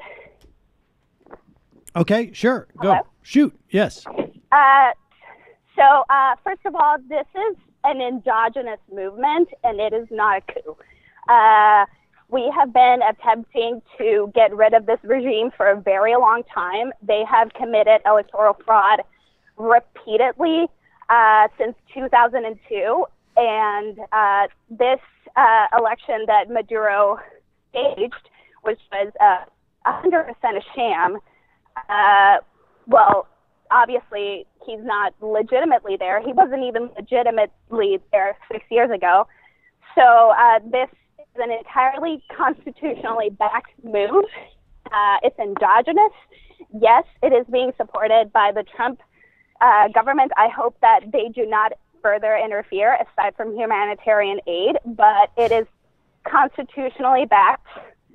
And now, wait, let me ask you this. Presidency. Let me ask you this. I mean, and you know, there's, I think, and certainly people have made this argument, and the United States is not the only country to back. You know, we have part of Europe, Canada. Mexico is basically more taking a wait and see approach, it seems like. But what, so give me your sense of why do you like, what is, okay, so aside from asserting these things, what's your evidence that that this is the case, that it is not fomented from the outside? I mean, I imagine you would even concede that, of course, it's been helped, right? But to some degree, right? But why do you think that this is? I mean, just give me elaborate a little bit on these assertions. Oh, for sure. Well, first of all, I grew up there. I moved to the United States about 6 years ago. My family and, well, also I have been victim of certain aggressions by the governmental police and different kinds of illegitimate actions. Well, and to respond to your question, that it is entirely endogenous, and it stems from the Venezuelan population, which has been massively unhappy and you know, disappointed with the management of this government that is corrupt and well, basically a criminal entity and a criminal enterprise funded by China and Russia, among other governments. And to give you an idea of why there hadn't been any, why it had been such a unanimous rule over the last 20 years. Yes, the opposition has been disorganized, and up until this day, it's pretty disorganized and not unanimous in its message. As you may recall, there were a couple of movements by Enrique Capriles and Leopoldo Lopez in the past to take over the presidency, which had not been successful as the government controls the electoral authorities and does it fraudulently. Sorry, so is there, I kind of got lost. Well, let me ask you this: is there any? I mean, is there an ideological fight here? Or is it just simply that this is? No, this is entirely to get out of a ruthless dictatorship. I mean, it's not ideological. If you were to get this is not left and right. If you were to actually put the opposition on the spectrum, they would line up with Alexandria Ocasio-Cortez and Bernie and Elizabeth Warren, rather than the right wing on the United States. It's not ideological by any means. It's entirely out of a democratic principle and not being tortured. Can I just say not having a drug cartel as a government? Can I just say really briefly? I mean, I just want to say, first of all, I don't have any your personal experience of the government is not even for me to like have a comment on, right? And I think one of the reasons I do dispute what you say about Ava. I wouldn't have her on if I didn't think she's a credible source, and I think it's she's a transparent, pretty much. And I think it's she's been someone who's that's literally part of the introduction that she advised Chavez, and also she's been actually a really robust critic of Maduro. But the bottom line, I mean, I guess there's a lot of assertions. There's a lot of assertions that there's a lot. All right. Maduro. Do you want me to respond? Let Michael just respond for a moment. Okay, sorry, Michael. No worries. I mean, honestly, like if you don't want me to, I'm not like invested in it. But yeah, no. Okay. So, yeah. Okay. So that's sort of setting. I mean, there's a lot of other things that I just empirically don't agree with you on. I mean, definitely, I think the recent elections have been much more questionable, but definitely not going back several years. That isn't true. But I think the real bottom line, and I also don't agree with you at all about the nature of the opposition, and I think that there's a reason that, this is actually basically failing right now. But all that being said, I just think on some level, look, sometimes it lines up. We've interfered in Brazil, and it happens to be that there was a Brazilian government that was incredibly admirable and important. There's other places that we've interfered. It was a mistake for us to intervene in Libya, and I have no doubt that Gaddafi was in many ways a total monster.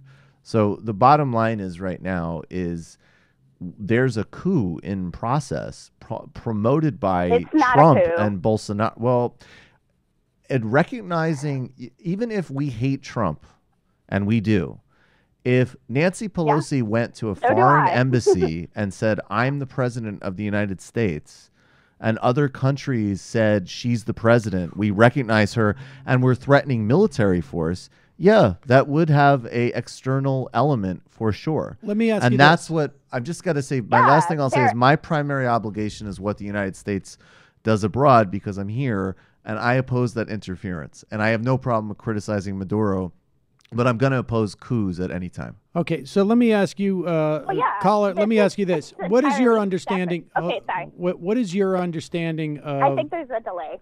Okay, what is your understanding of the constitutional provision under which they claim the opposition government is legitimate?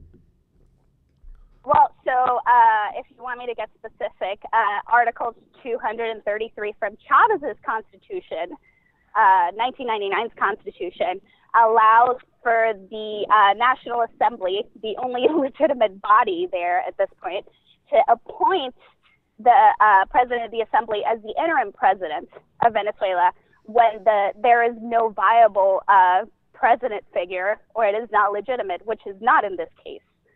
But how is that legitimacy? How is that legitimacy?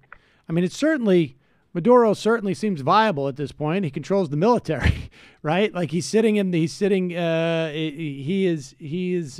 Well, we're having a dispute over principle and practicality. Obviously, in practice, this is not going as planned. But wait a second. But in principle, Maduro should not be there. Well, that may be the case. I'm just asking you. Look, I am somewhat agnostic in this because I can't. I just don't. I haven't read enough into this to be able to make some type of assessment on my own. So I'm just trying to understand. I understand there's this constitutional provision. You tell me that it is a function of if there's a non-viable president. Well, I mean, whether he's clearly viable. The question is whether he's legitimate. And my question to you would be, how is that assessment? Well, as in, yes, viable and legitimate according to the Constitution. I'd be happy to pull up the article. No, I believe you. But I'm asking, how is the question of legitimacy assessed? He's illegitimate because the elections were a sham. They were, and they have not been for a while. I can tell you personal anecdotes but that would the opposition reflect, didn't participate in those elections. That would reflect. They didn't because all their viable candidates were arbitrarily inhabilitated by Maduro, and they were obviously sick and tired of participating in elections that were rigged and fraudulent historically, this government. All right, so let me ask you this. Without having resolved these questions, what do you think the position of the United States should be? I believe that the United States could absolutely provide humanitarian aid, and that should be about it. Like Michael was saying, I do not agree with any sort of military intervention, not by Brazil, not by Colombia, not by the United States in principle, by any means. I think that it happened in Chile and in Honduras and in Libya. All of those regime changes have been ineffective and in principle just intrusive and so can I ask controlling a question in a geopolitical sense. Yeah, absolutely. It's not by any power. So whatever. I think However, we have some really big disagreements about what's actually taking place in terms of what the United States is doing. But my final question for you then, because I think that what Ava ended up saying, and certainly what some version of my position is actually what Mexico and Uruguay and the Vatican are saying, which is that they will participate. Uruguay and Mexico have massive conflicts of interest. No. Well, everybody has conflicts of interest. Everybody has conflicts of interest. All right, but let me just answer my. Can I just ask the question, because I really would like to know what you think. Everybody has conflicts of interest. Everybody has conflicts of interest. What about Russia and China? And all right. Okay. You just got to let Michael say his piece. Yeah. All I was going to say is.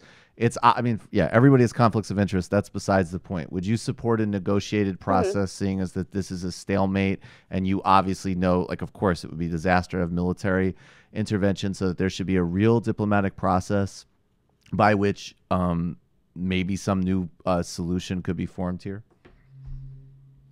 I wish that has been attempted before, and given the utter control that this government has over the military slash all of the institutions slash the Supreme Court, no, it is not viable. There's no way that would happen peacefully. And no, absolutely not. I would encourage you to read upon Jorge Rodriguez and the 2004 referendum. I would encourage you to read up on Chavez's great affiliation with Fidel Castro and his indoctrination by them. I would greatly encourage you to be informed on Diosdado Cabello's terrible drug business dealings. I definitely know that the Venezuelan military's cartel connections do not start with Chavez. Like, that's the other big problem here, is like a lot of these things are structural problems, and they would not be improved with a change of government. And if you really think that like a far-right aligned Colombian-linked Venezuelan coup would stop doing cartel business, that's just not plausible. But there has to be a diplomatic process. It's an endogenous totally constitutional movement. Okay. Well, all right. It is not a coup, and I would really encourage you guys to stop calling it a coup. It's misinforming. All right. And like y'all. Well, we've. I think the bottom line is that what is clear is that the United States should not be getting involved in it in one fashion or another. It seems to me, and I guess no, this absolutely is not. But they are, and that's the point of our coverage. I mean, that's the big departure point. But the movement is not spearheaded by the United States. It's endogenous. That's not credible. But I'm sure the grievances are totally indigenous, it is credible. But not the movement. The movement definitely has U.S. backing. The masses that are in the protest. All right. Well, we're not going to resolve that question, but I'm glad we resolved the question. I really hope y'all look more into it and get a more informed perspective on it, because it's very unlike y'all to be, spreading this kind of misinformation and talking to people like Eva Bollinger. Listen to Ricardo Hausman and Moises Naim. And Moises Naim, are you serious? Moises Naim is a right. All right. Okay. Appreciate the call. All right. Moises Naim is a right-wing figure associated with the traditional parties of Venezuela. So that's okay. There we go. I think the word coup can be both descriptive and moral. And I think, like, I don't see anything from even what she said, based on the constitutional questions, that you couldn't descriptively call this a coup, even if you think that Maduro should, by all rights, get out of there somehow. Yeah, a coup implies that it is extra constitutional. There is zero. I mean, it seems like they're like basically deciding the Constitution. Well, that's the problem, is that you can say someone's illegitimate, but I mean, Well, it was the point. There has to be some. Trump is illegitimate by any number of metrics, but you can't just, if you want to respect institutions, if China threatened to invade us and recognize Nancy Pelosi as president, and had been but also for decades. We have a very specific definition of what illegitimate means. No, and I sent you the article she's talking about. They're talking about if the president's dead or has been removed from office. I mean, the reality is like for a couple of decades, the United States has been in there with ruthless sanctions and funding opposition groups. And by the way, like, I don't hold that necessarily against opposition groups. Sometimes you take money where you can get it, but our prime criticism has to be of us with our imperial maneuvers, in my view. All right, final call of the day. You calling from 510 area code. Who's this? Hey. Hey. Hi there? Yeah? Hey, it's Dan from Troy. Dan from and Troy. Wow, that call was one hell of a discussion. That I don't even know how to even be in touch with that. But Michael the other day was talking about going off on the FBI with that recent, bombshell story where that guy on Fox News admitted he was undermining left-wing groups. Yeah. There's a personal story in the area that I grew up in where the FBI entrapped these two white supremacists who were trying to pretty much build like a terroristic X-ray weapon back in 2013. I remember and those. They basically entrapped. You remember that? Yeah, it was. They were going crazy after story. guys who were anti-Muslim, right? Were those guys? These guys okay. were. Yeah, this happened right in my town, and these guys were just engineers from General Electric, and the one guy, Eric Feit, went to a synagogue in Albany to try to recruit these people to fight against the enemies of Israel, and then those guys from the synagogue obviously went to the FBI, and instead of just doing surveillance on this guy and seeing what he was going to do, they started funding this guy and giving him the resources right to entrap him It was and his buddy. endogenous. And these guys were morons. They weren't any threat. They were just morons who hated Muslims so much that they wanted to try to create this insanely unrealistic terroristic weapon, which Dr. Evil. Right. was gonna. Yeah, but they couldn't do it. It wasn't feasible. The FBI knew this. The FBI knew it wasn't a realistic. Well, the 'cause FBI. what the I thing can was- tell you. I can tell you this. I mean, and none of what you're saying is surprising to me. But the reality is, the FBI has been doing this in terms of Muslims too, in an incredible fashion over the past 15 years or so. Right? I mean, yeah, in Newburgh they did it. Fort Dix 5 you can read about. You can read about guys that I think came out of Florida who were in touch with an FBI informant or an undercover FBI agent, and they were trying to get boots and uniforms for about a dozen of these guys because they were going to take over the U.S. government if they could just get boots and uniforms. I mean, this is the FBI is in this business, and it is highly problematic.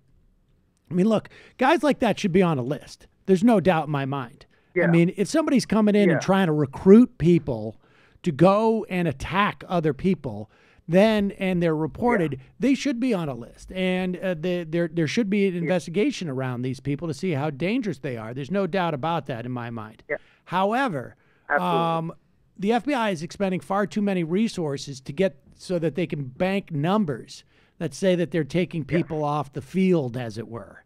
And it's highly problematic because they're missing a lot of people who are actual threats, and in part because they're spending so many resources just so that they can get the numbers on the board, essentially.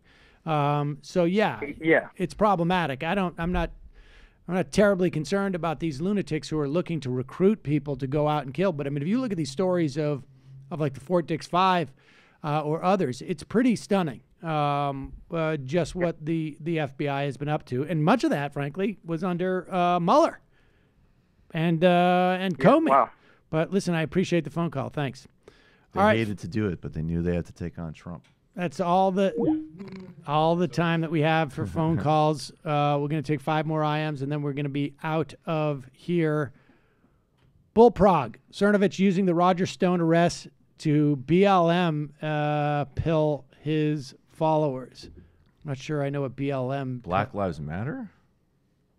Like, you mean like get critical of law enforcement? I mean, I'd be surprised if Cernovich is explicitly. Yeah, hey, MAGA, really this is how that. black people are treated by the police. People who pays no threat. Wow.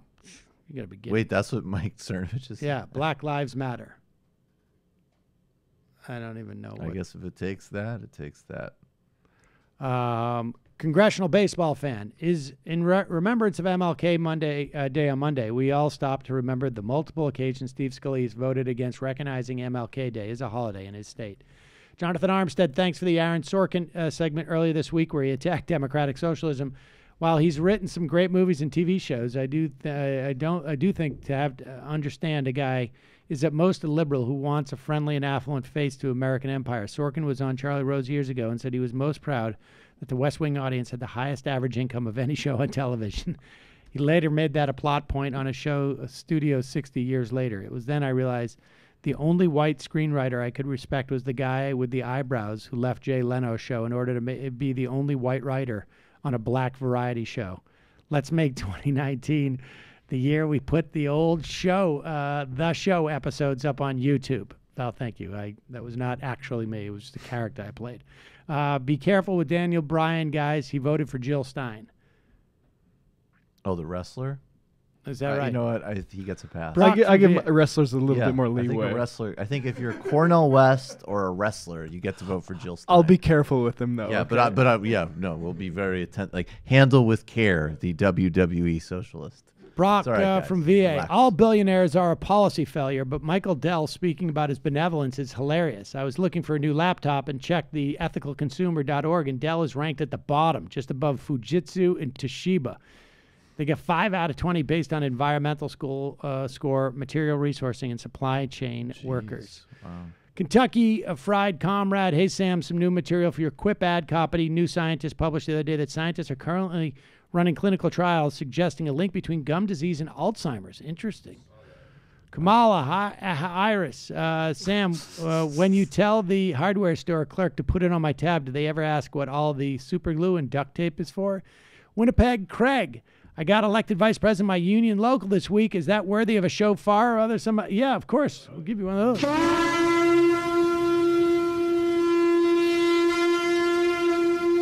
Daniel Bryan, apparently a huge Naomi Klein fan in real life.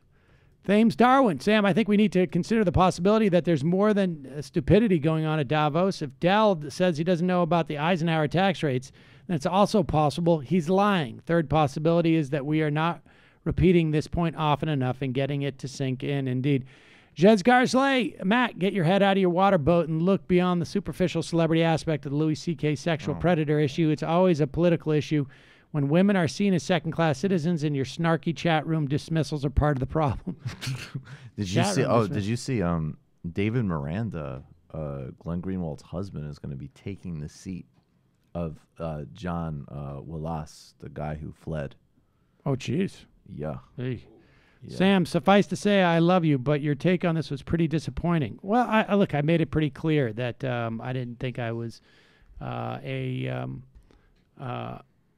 non-predisposed arbiter in this situation because I'm just privy to more of the story. And so I, rather than espouse an opinion in saying that it just, based on what I know, makes it hard for me to land, I think, where you would like me to land on that. But broadly speaking, I think we're probably in the same.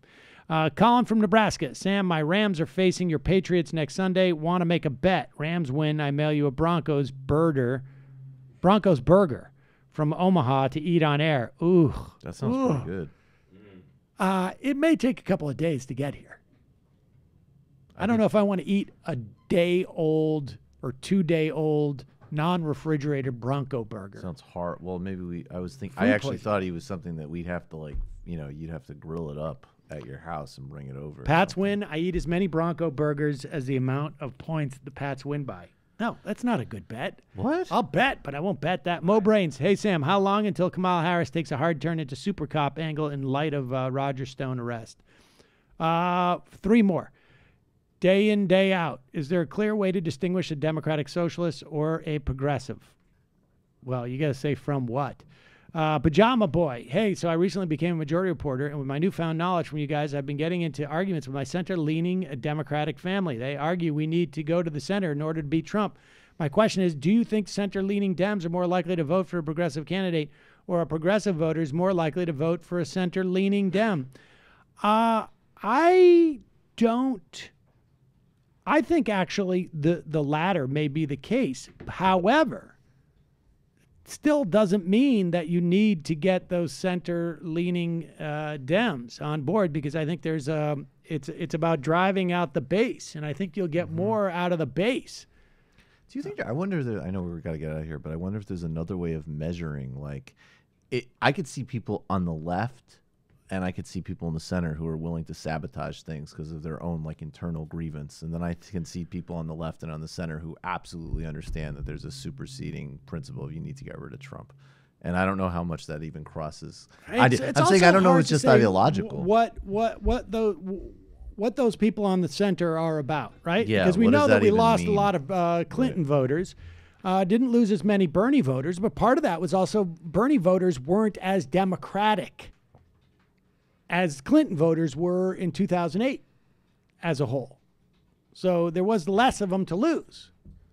But, all right, the final IM of the week.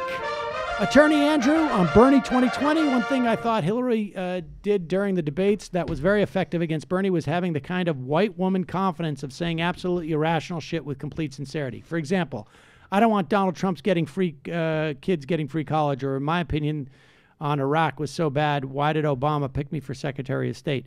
Do you see anyone in the field being able to muster that kind of irrational confidence in responding to Bernie this time around? No, and part of that is because there isn't anybody who has the qualifications that Hillary Clinton had, frankly, except for maybe a Joe Biden. Would be the only person who could do that. And he will. If he runs, he will. All right, folks, see you Monday. It might take all the strength I got to get to where I want, but I know somehow I'm gonna get there. I wasn't looking when I just got caught between the truth and the light bar.